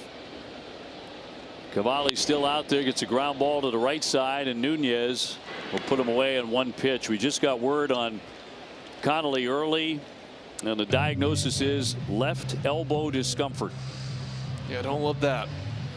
Don't love that. We were just hoping cramps, something minor, you know, and hopefully it still is, but you never want to hear that. Sure don't. Yeah, one of your young starters throwing the ball so well and such a big part of this rotation. Certainly casts a pall on the evening. Tied up 1-1 in the sixth inning. One man away for Seigler. He has the Red Sox only hit against Cade Cavalli. He'll fly that one down the left field line toward the corner, but that's going to break foul. That was a first inning double. He scored a run. Next time up he struck out. Washington Nationals right-hander his fan 9.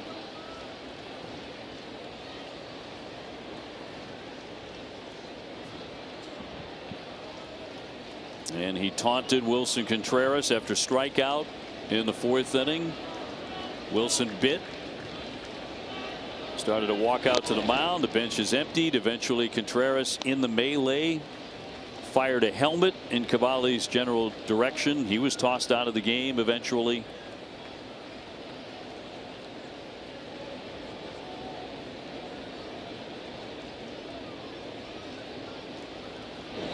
And way outside, 1-2.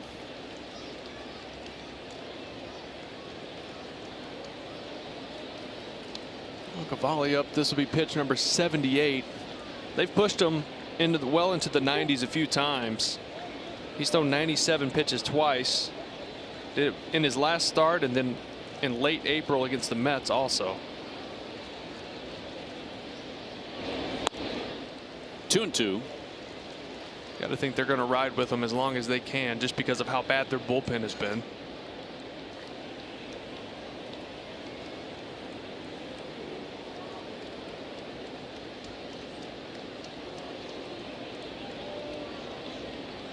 And a 2-2 on the way to Seigler. And down he goes Hackett. 98 with that four-seamer, so his velocity is still way up there, and he has struck out 10 Red Sox so far tonight. Yeah, still pumping gas, mixing a couple changeups in that at bat. Went back to the four-seamer up and away there. Seigler, a little bit of an E-swing, emergency swing, just trying to foul that off and stay alive, but went right into the mid. So he's tied his career high for Ks and will bring up Cedar Rafaela, who has struck out and grounded out to second. Red Sox offense has been awfully good as of late. It was certainly miles better than it had been, but Cavalli so far has turned off the faucet here at Fenway. Yeah, they haven't really looked like they're recognizing out of the hand, right? You've seen a lot of flailing swings out of the zone at the off speed and just not really getting to the fastball. Obviously the velo is jumping out of his hand, but that right, that's swings like that from good hitters tell you that fastball is getting on me. I'm gearing up for it. I think I'm getting it right here. And then you just can't stop your swing as that bounces out in front of the plate. Cedar tonight's had a few 2025 swings on pitches like that. And that's going to be in there. He's going to challenge it. Like that's an emotional challenge. Pitch is called a strike. The hitter is challenged. We have one left. We're in the 6th. Yep, that's a strike and a strikeout. Call is confirmed. The hitter is out. That's 11 for Cavalli. Gets the Red Sox 1-2-3 again.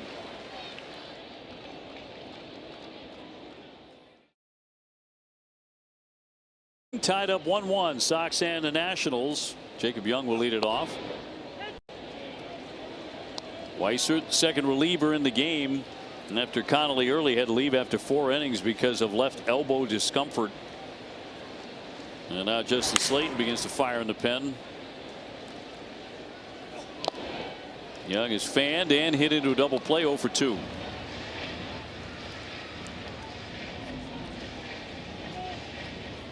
Red Sox have struck out 11 times tonight at the hand of Cade Cavalli.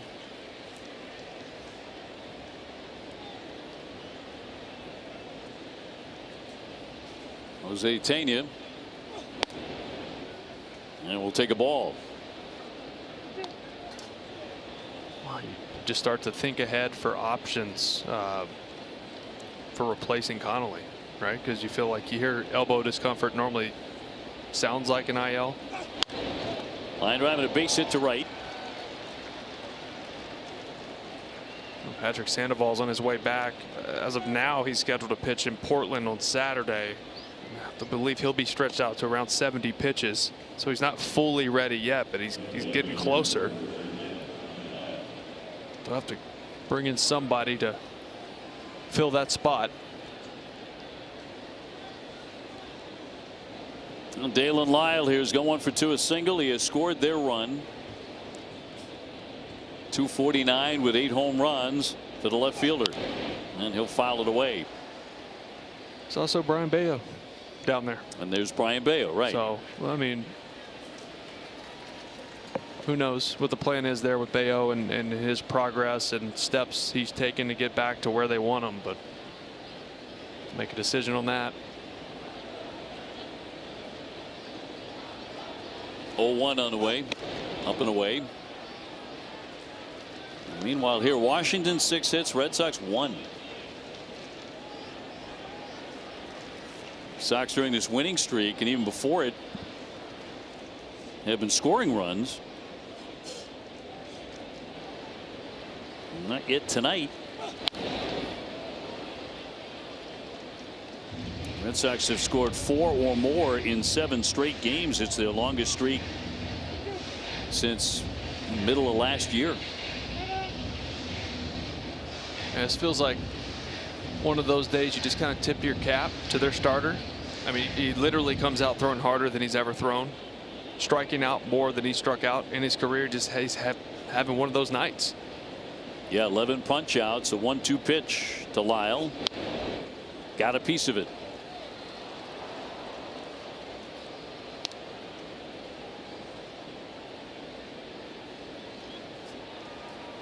Cavalli's been so good that the Red Sox have gone 1-2-3 in the last 5 innings. And a 1-2 home. Knock foul again.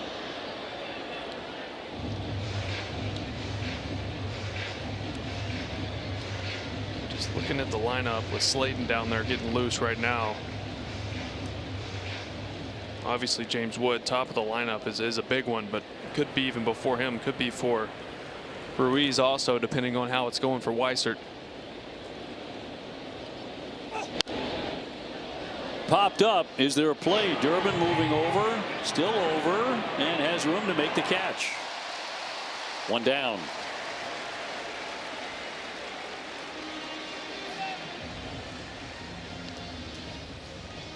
Host, connect, and celebrate in style with your own private hospitality experience at America's most historic ballpark.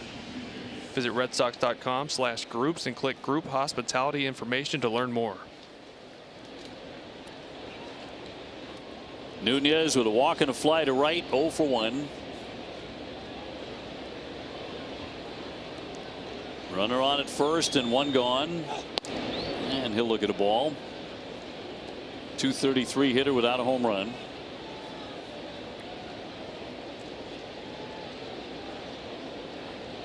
Durbin right at the cut of the grass at third.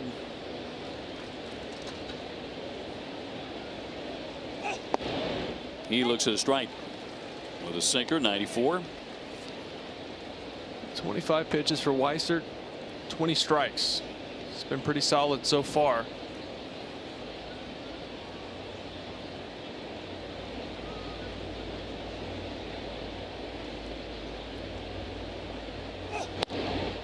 Oh, he was tempted, did not go though.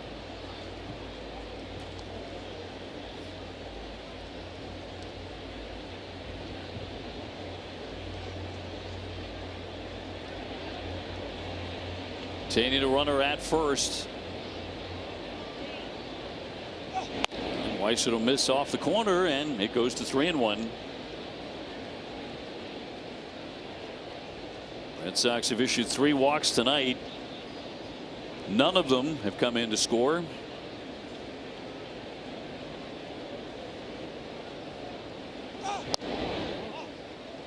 And they have issued another one. So that's going to be ball 4 to Nunez and put runners out at first and second. Some trouble brewing here in the top of the 7th. Yeah, I'll say it's probably for Ruiz right here.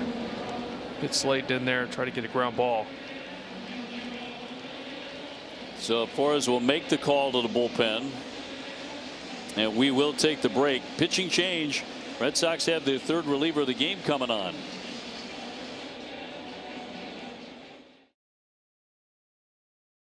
One ball game here. 1 out in the top of the 7th. Justin Slayton comes in to replace Greg Weissert.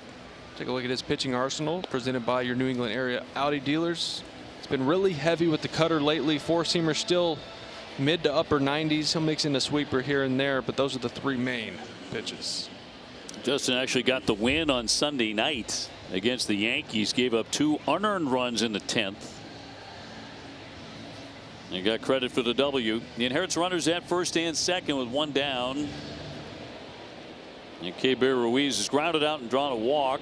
Certainly a double play candidate. Red Sox have turned a couple of those tonight. Ground ball behind the bag, and that eats up Monasterio. That'll roll up against the tarp. 1 run is in. Nunez all the way down to third. Monasterio could not make the play. 2-1 Washington. Yeah, I need to see this bounce it took. I don't know what it hit, but it looked like it hit him in the face. I don't know if it hit. Sometimes there's some footprints down around first base from guys running. See if this takes a weird bounce back towards him. Yeah, it did. Kind of kicked it back up towards his face, away from the line. That was weird. I don't know what it hit. I would assume they give that an error. Well, now the top of the order, and James Wood, their best guy, 2 for 3, 2 singles tonight. On the corners and a run in. And he'll take one down into the dirt for ball 1. A single in the 3rd, a single in the 5th for Wood.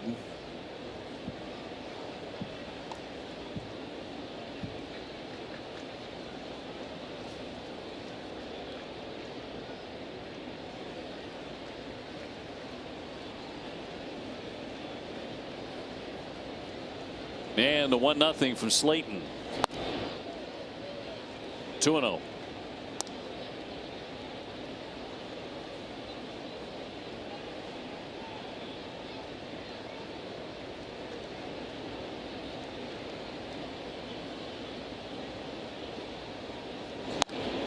He goes to 3-0.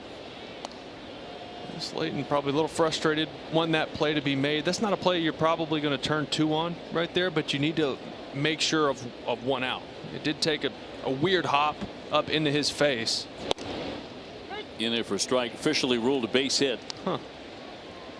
Maybe that's based off of the weird bounce that it took. I Probably. guess. Hitters count here for Wood. The danger zone 3-1. He's going to back away. He's going to challenge it on a strike call. Pitch is called a strike. The hitter is challenged.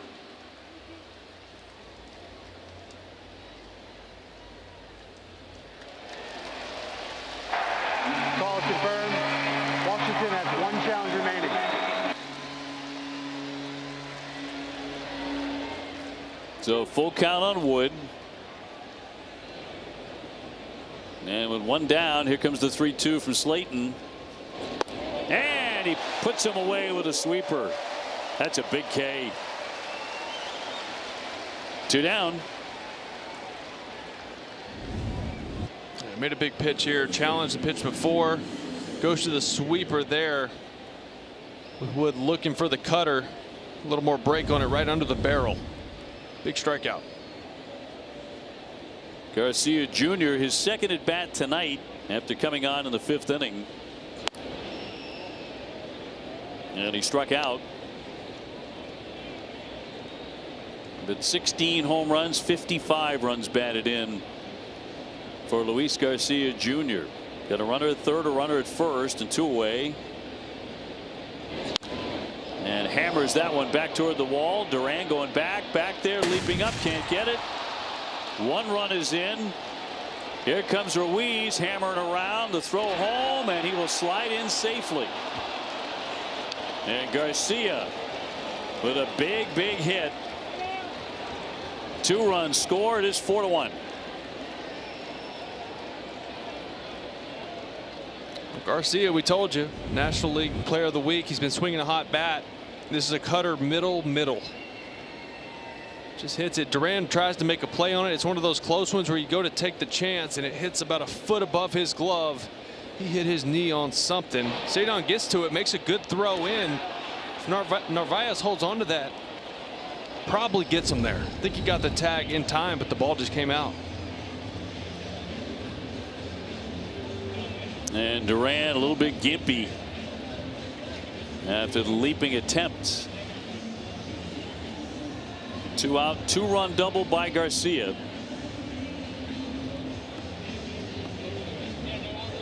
And 4-1 Washington. He's not moving too well. Tough guy, but we'll have to keep an eye on that one. Just watch where that knee hits. Can't really see it, but right around that hole in the wall. Here's Curtis Mead. And looks at a strike. On the night, a walk, a K, and a grounder to short. Man in scoring position in Garcia.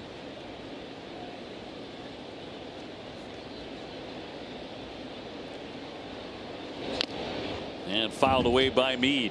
So the Red Sox 5-game winning streak in serious jeopardy here tonight. We're in the 7th inning.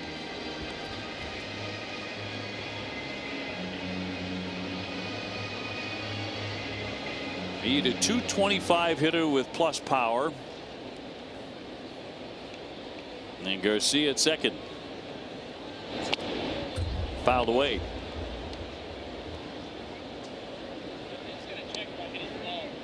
Meanwhile, Washington with 8 hits, Red Sox with 1. Yeah, I think he was letting his dugout check to see if that was catcher's interference. That's exactly what it was. Check swing right here, and for some reason he thought he made contact with the glove.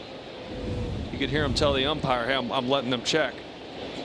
That one he swung and missed for strike 3 to retire the side. But Washington now leads it 4-1. We're in the middle of the 7th.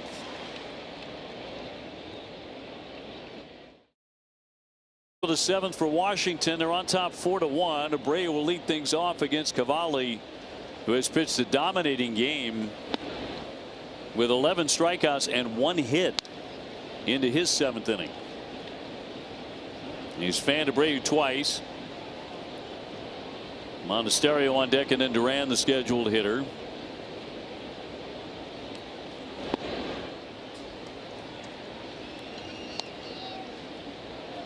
Yeah, he's been good, right? Sometimes you just have to say, all right, he brought us good stuff. 84 pitches, 63 strikes, 75%. Washington with a whole new outfield arrangement into this inning. Tanya staying in the game, and he's playing left. With Cruz now in center, he had been in right field, and Lyle, who had been the left fielder, now in right field. 2-2.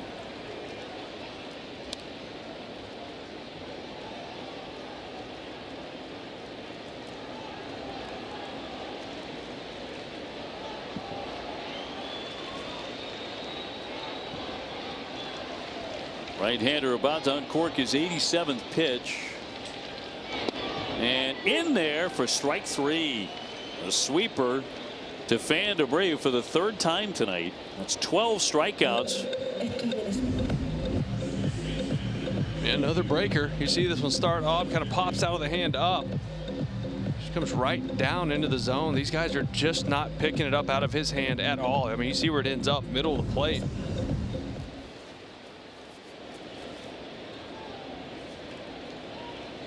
And brings up Monasterio. 220 with 3 home runs. Man who came on when Contreras was ejected.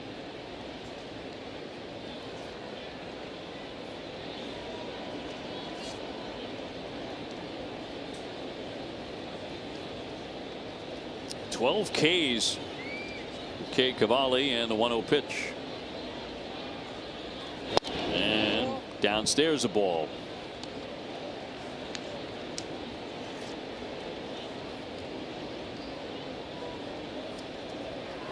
They're going to get Brad Lord, the right-hander, active in their bullpen. Anybody but Cavalli. Indeed. He snaps in a breaking ball. 2-1.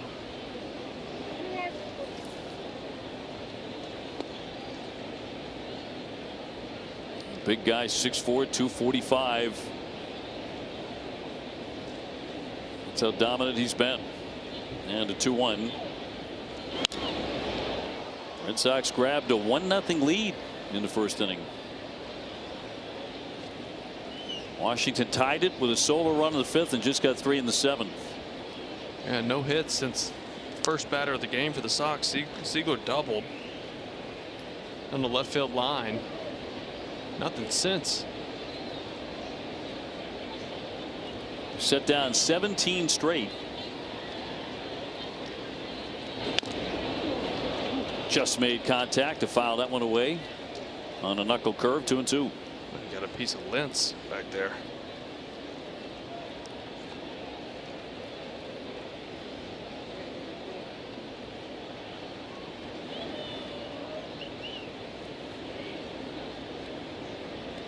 Monasterio trying to avoid becoming the 13th strikeout victim of this right-hander tonight. And a 2-2. He will chop it to third. Meade gloves it, fires it, gets him. 2 down. Nice play by Meade on this one. This is one of those tough ones as a third baseman. If you wait back, Monasterio's beating it out. You got to just go for that short hop. You see him glove it. This is a tough one. Glove it, get rid of it quick as you can. A nice play.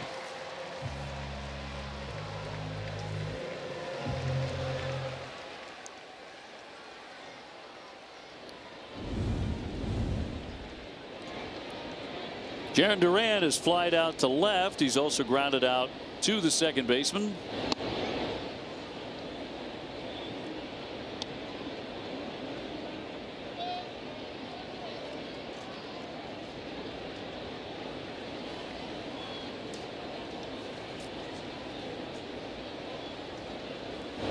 Cavalli gets a check swing. They do appeal and no swing.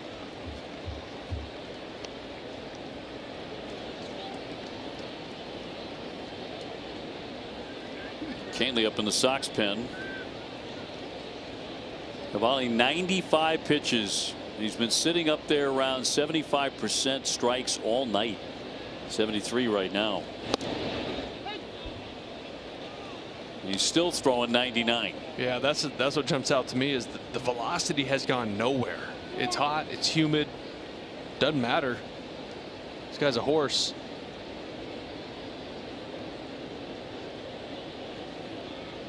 And on a hot, humid night, he has dominated the Red Sox. No question about that. Sox have been a hot team. Tonight, he is fan 12. There's a new career high for K. Cavalli. 3-1 to Duran. Fouled away. Well, his next pitch will be tie his career high of pitches in a game.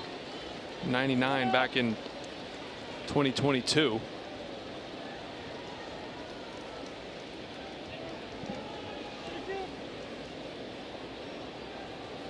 Romy Gonzalez on deck. And number 99 to Duran.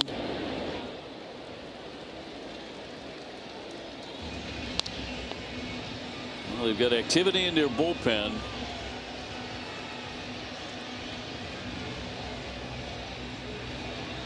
Let's see if this is the last pitch he throws tonight. Full count. Bases empty, 2 away. And the 3-2. And in there for strike 3 to freeze him. He strikes out Duran. 13 strikeouts for Cade Cavalli. 4-1 Washington at the end of 7.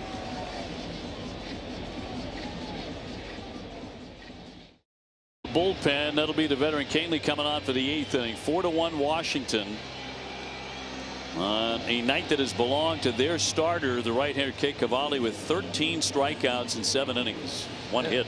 Canely looking for a clean outing. His last 3, he's given up at least 1 run in just an inning work. And coming on to take on Abrams and then Cruz.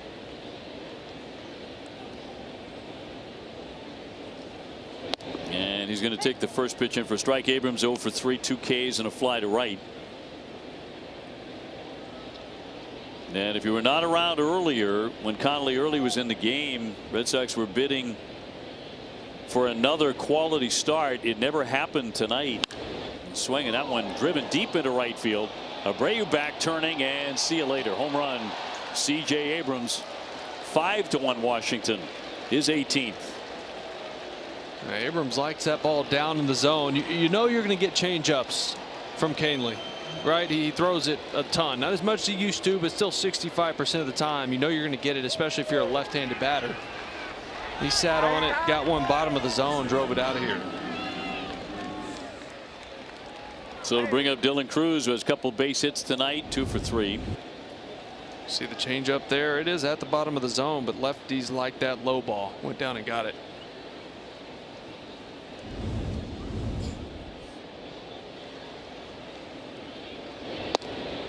In for a strike.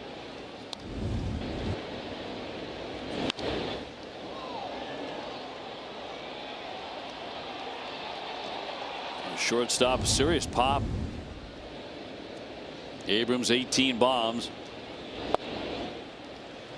Change up makes it 0-2. 18 bombs. He's also driven in 60. Does not have the physique of a guy who's going to drive in 100 runs, but looks like he's gonna. 6 foot, 180, 190. But I mean, ball jumps. More like Mookie as far as his build. Little pop up. And backpedaling out for the catch is Siegler. One man gone. So Cavalli resting here, and Ribalta, the right-hander, active in their bullpen. Cavalli did his job and then some.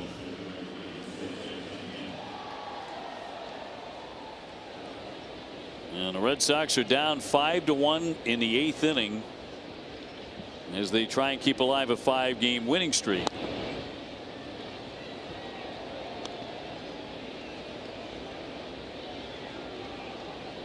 But only 1 run and a sea of strikeouts. A 1-0 pitch from the righty. 2-0.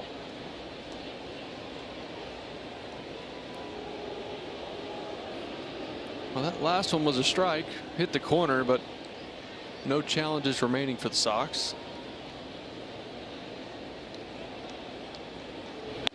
We were just starting to mention Connolly Early. If you missed it, he left the game because of left elbow discomfort after 4 innings. And that is the last we have heard of that. Here comes a 3-0 pitch to Tanya. And he will walk on 4 straight. And Lyle will hit next. The official hospital of the Red Sox is Beth Israel Deaconess Medical Center, advancing medicine with breakthroughs in research, nationally ranked specialty care, and innovative treatments You can learn more at bidmc.org. So a man on for the Nats, and Lyle will climb in. He scored their first run after base hit in the 5th.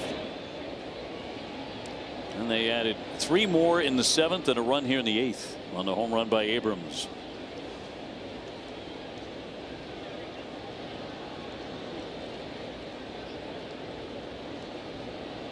One man away.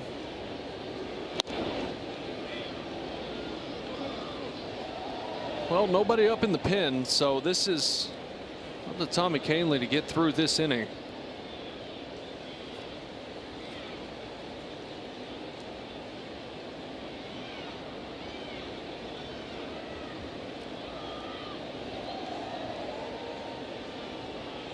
Here's the 2-0.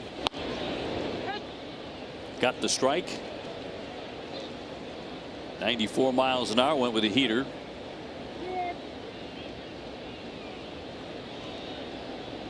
Looking like Detroit is going to knock off the Yankees again. They lead them 9-2 in the 9th. Tampa Bay with a big lead over Kansas City. They're still in the middle inning, 6th inning, but 9-3. And if they hold up those scores, Tampa Bay is going to be back in front of the division by 2.5. Can happen quick.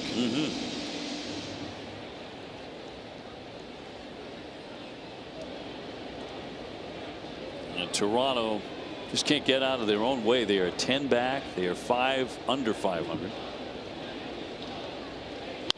Ground ball sharply for a base hit. Lyle with his second knock. Tena into third.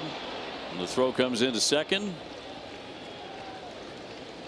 Almost all the offense tonight has belonged to the visiting team, first and third with one away. A change up here from Kahnle. Another one just catching a lot of the middle of the plate. Oh, hits it hard, just on the ground, right past the diving Monasterio. Try to find a way to get a ground ball here, but this guy's really tough. Nunez, it's really tough to turn a double play on this guy. He flies. He's already walked twice tonight and flied out to right.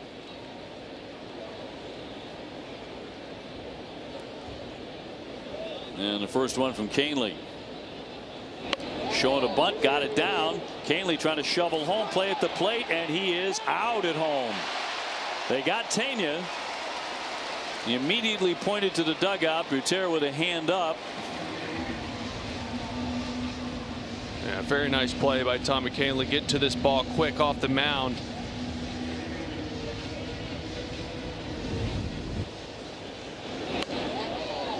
.360 bunt. Tommy gets to a quick bare hand, gets it to Narvaez, and he gets the tag down right on him just in time. Good look here. Yep, right on that left elbow before his hand gets there. So Washington with runners at first and second, but 2 away. Keibert Ruiz, the catcher.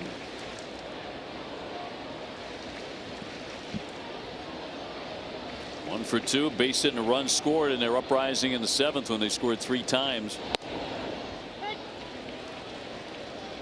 against the Red Sox bullpen. It's been Coulombe, Weissert, Slayton, and now Kahnle. It certainly wasn't the plan tonight. Red Sox wanted to ride Connolly early deep into the game and pull off another quality start, but it was not to be.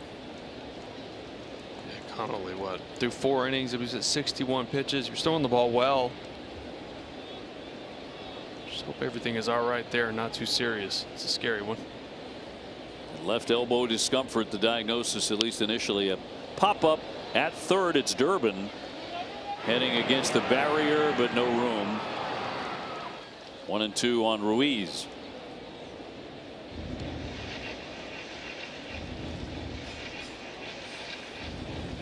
And game time tomorrow afternoon, 1:35.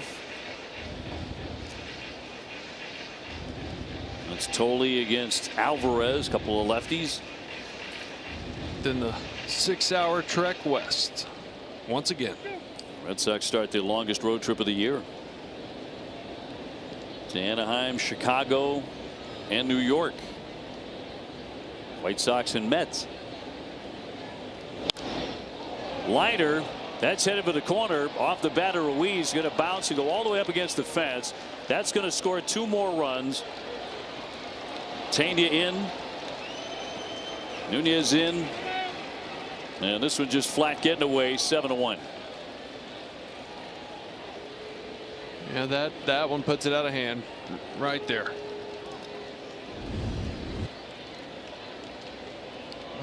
Four-seam fastball, 3 pitches in a row because the changeup was finding some hard contact. Even that fastball elevated. Ruiz looking for it, just smokes it to right. 2 more come in. So 3 runs in the 7th, 3 runs here in the 8th to pile up a 7-1 lead. And the Red Sox chances of extending this winning streak are very remote indeed.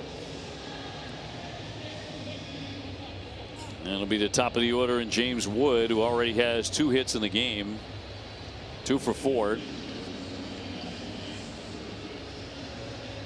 And he's got a man at second. The Red Sox thought they had caught a break with Luis Garcia Jr. not in the lineup at the top of the night, but he came on and hit a 2-run double in the 7th inning. Came off their bench.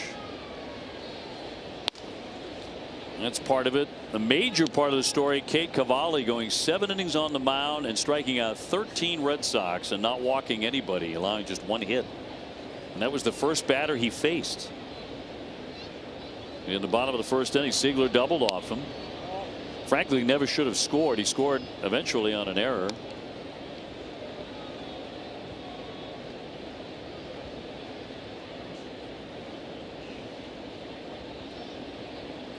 Cavalli would finish his night setting down 19 in a row.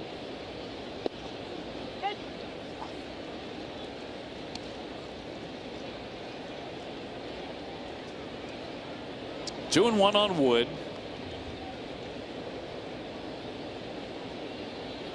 Leadoff man in the lineup has 51 runs batted in. They'll tag that one toward the gap on the run. Rafaela can't get to it. Right by him. Another run is in. Ruiz will score. 3rd hit tonight for Wood. And now Washington run away with this one late. It is an 8-1 game. Canely goes back to the changeup. 4 of them in this at bat. That one, another one elevated up in the zone with Wood's pop. Got to feel lucky that one stayed in the park the way he's been swinging the bat.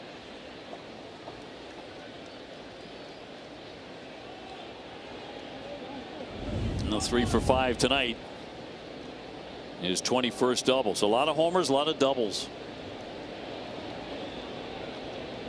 He can really swing it. Here's another guy who can, Garcia. Washington has out-hit the Red Sox 12-1. How about Cavalli had 25 swings and misses. 25. That's a ton. Almost half of the swings that he got were whiffs. Well, time for a strong play of the game presented by New England Chevy dealers. To get a Let's Drive. It's a double from Garcia back in the 7th. Justin Slayton leaves one over the middle of the plate. JD goes up, tries to make a play on it, bangs off the monster just above his glove. Knocked in a couple. So he has 57 runs batted in with his 16 home runs. I think they have 3 players over 50. They came into this series as the #1 run scoring team in baseball. Outscored the LA Dodgers. Tonight laying it on the Red Sox 8-1. Yeah, that's one of those stats too. Someone says it and you're like, wait, what? Say it again. The Nationals have scored more runs than those guys, than the Dodgers.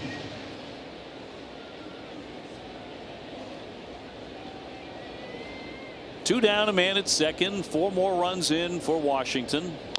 And a foul at home plate got him on the foot.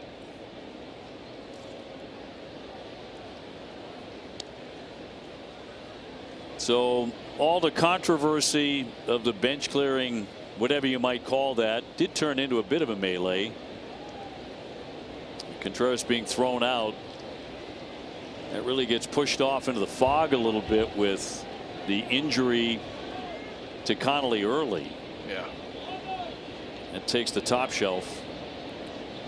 Just don't want a suspension, right? Because sometimes you throw a helmet, you throw something, they could pop you for a game. Could happen. Chad Tracy ejected for the first time in his career at the big league level.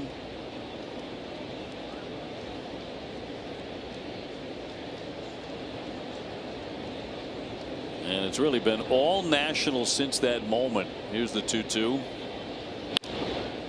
Fly ball left field over near the side wall, and there's Duran to make the play and retire the side. Another big inning though. Washington gets 4 more.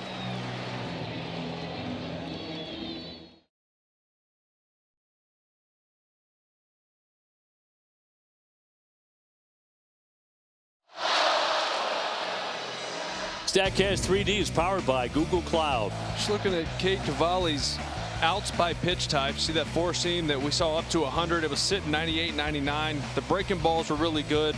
He had 13 strikeouts, but on top of that, he also had 7 ground ball outs. I mean, he was just on. Very good tonight.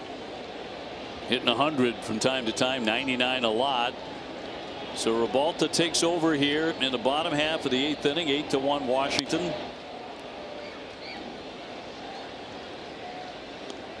Lyle has moved over to left and Wood in right, so they keep on shuffling their outfield just to keep us on our toes. Hard to believe this was a very close game and was a pitcher's duel for a long time. Gonzalez with a base hit and his first hit of the season. 1 for 3 tonight. Well, obviously he wants that to come in a bigger spot earlier in the game, but you'll take your first knock of the year if you're Romy Gonzalez. Obviously long road back after the shoulder surgery, got those shoulder fixed up. Just 18 at bats on his rehab assignment. So that's got to feel pretty good. That is the Red Sox first hit since the first inning. First batter of the game for the Sox. Caleb Durbin 0 for 2, a couple of strikeouts tonight.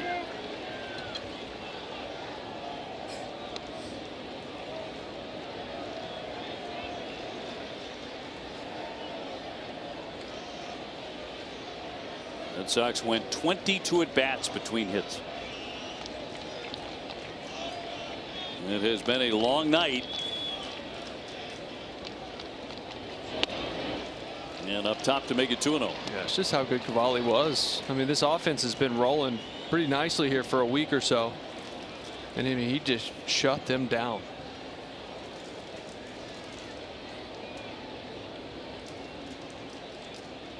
And a 2-0 to Durbin. He looks at a strike. So Cavalli's line just flat dominating. No walks, 13 strikeouts, 100 pitches on the nose, 73 strikes. Yeah, that 73% strike percentage is high of his career. Tied him up. 98, 2-2.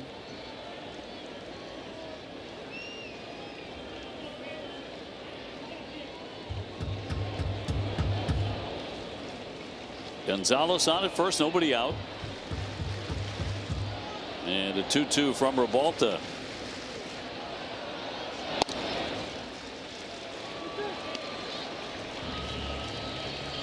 Narvaez on deck.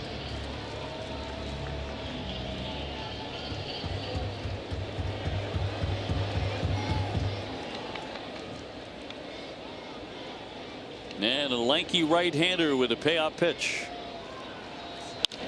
And a ground ball through for a base hit. So Durbin is 1 for 3. That chases Gonzalez into second.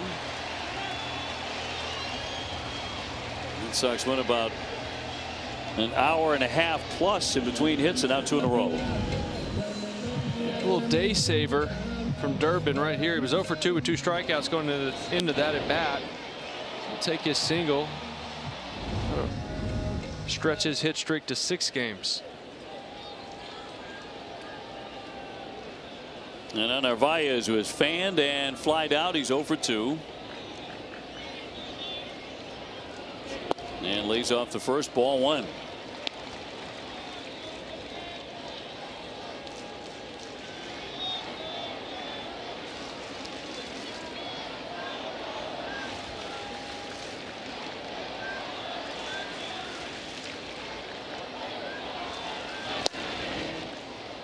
Little slider past him, 1-1 on Narvaez, who's hit 2 home runs.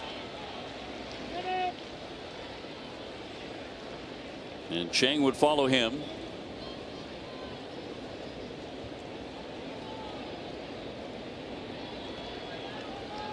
Red Sox without much contact tonight, but 2 singles here in the 8th at last, and a 1-1. Stays away again, 2-1.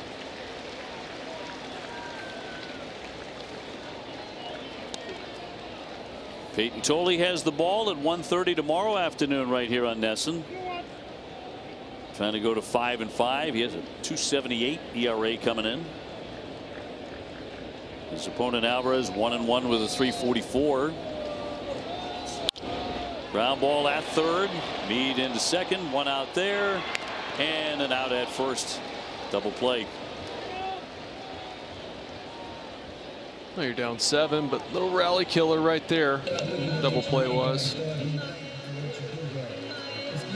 And Gonzalez becomes the runner at third with 2 away. Sung-Chae Chang will be next. He's 0 for 2. 2 for 14 since the call up. And it looked like he swung the bat. He did that, strike 1.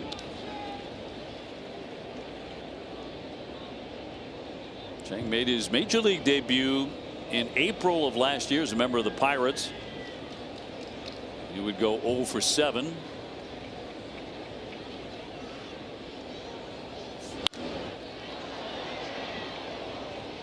Nothing and 2. Red Sox up to 3 hits tonight.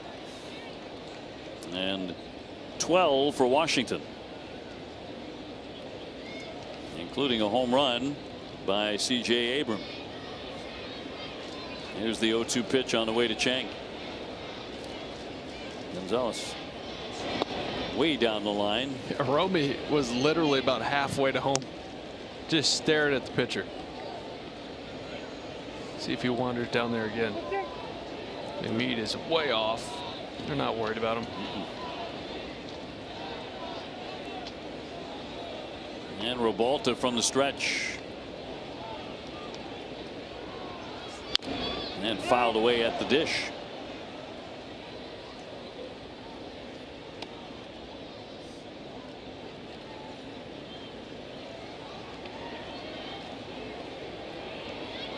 Detroit did beat the Yankees 9-2.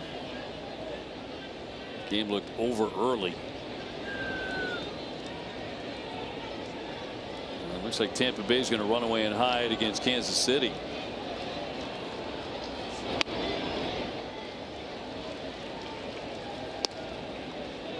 They lead at 10-3 in the 7th.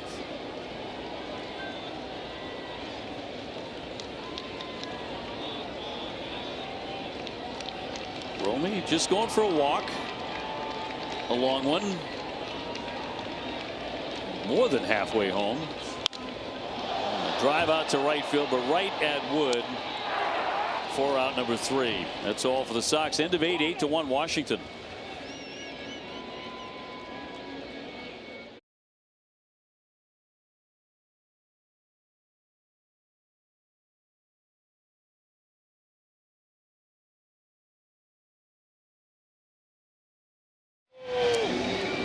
Time for the mobile performance. Back to the 4th inning and the dust up. Well, don't yell at him. You'll get his attention. Tell him to go sit down. And you see him asking, "Yeah, you talking to me?" Yeah. And something ticks him off. even more. We've yet to figure out what that is. Probably nothing we can say on here, but you see the helmet throw there. So Contreras, Eaton, Michaelis, and then Chad Tracy all sent to the locker room. Those were your ejections tonight. Meade the batter and Watson the pitcher here in the ninth inning. 8-1 Washington. He's gone 0 for 3 with a walk tonight. But plenty around him have swung the bats to the tune of 8 runs on 12 hits. Washington doing a lot of the scoring late. They got 3 in the 7th, 4 in the 8th. A home run by that man, C.J. Abrams, part of the 8th inning.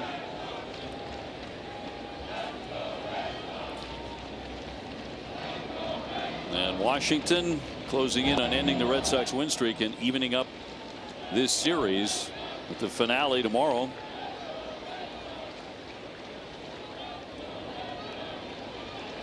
And this one's been ugly. Red Sox just haven't done anything offensively. Did nothing with Cavalli, who was terrific. Yeah, you know, you get a couple players ejected, your manager ejected. You don't score runs against a guy who just had his good stuff tonight. Then that gray cloud hanging over is Connolly and his elbow. No doubt. Removed from the game after 4 innings with discomfort in that elbow. Shattered bat, a ground ball up the middle. A throw on to first by Siegler. Good stretch there by Monasterio to get the out. 1 away. Yeah, good job by Siegler charging this ball and getting it before it hits the bag. I was watching it and I'm just thinking, if that hits the bag and gets away from the infielders, that might turn into a double. See this right here, just don't bounce off the bag. He gets to it just in time. Makes a nice throw.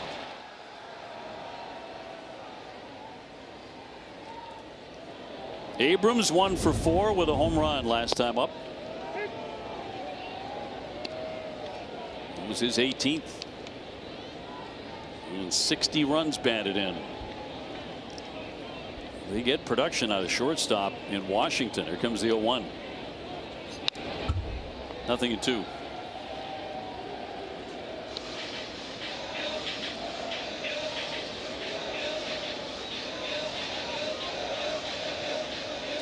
Great night for Tarpsoff, I think. Don't think they're going to be firing everybody up tonight. Yeah, a little pop up at third. It's Durbin into the outfield. Out number 2. That'll send up Dylan Cruz, who has a couple of hits this evening, pair of singles. You get a bunch of guys with multi-hit games going.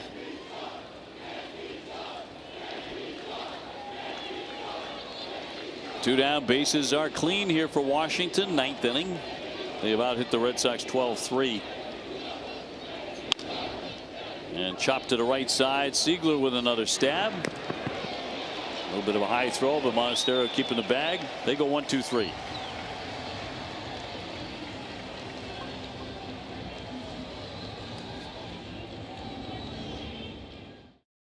And auto service of the Red Sox is mentioning Cavalli was the story for the other guys for Washington. 7 outstanding innings, 13 strikeouts.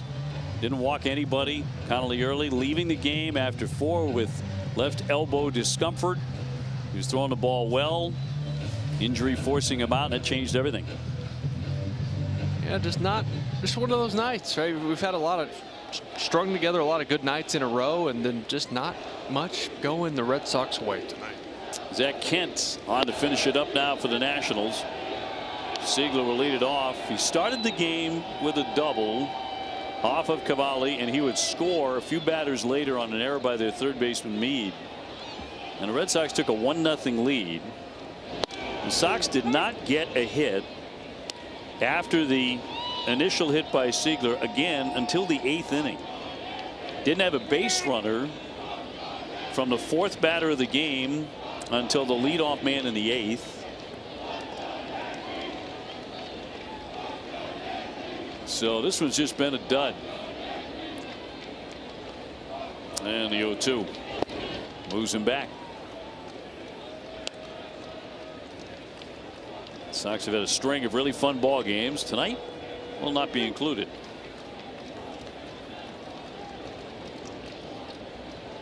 And a 1-2 pitch to Ziegler.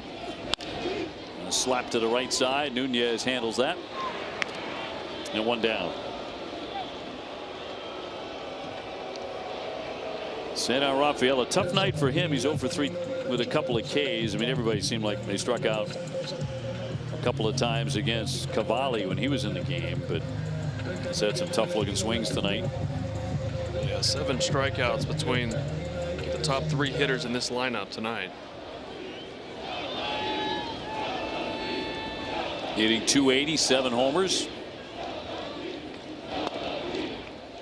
And then takes a ball, and the catcher's going to challenge it. Pitchers call the ball. Catcher is challenged. And he was correct. Call is overturned. Counts 0-1.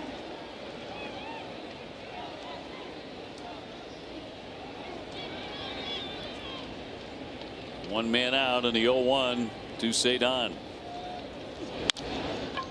And third, Meade with a stab. 2 fast outs. We've seen a lot of that tonight. Quick innings. Cavalli was just that good. I mean, you had to go attack him early because he was getting ahead of everybody. He's filling up the strike zone. You try to catch him on those first couple pitches before he can get nasty and get you to expand. But his stuff was just too good tonight.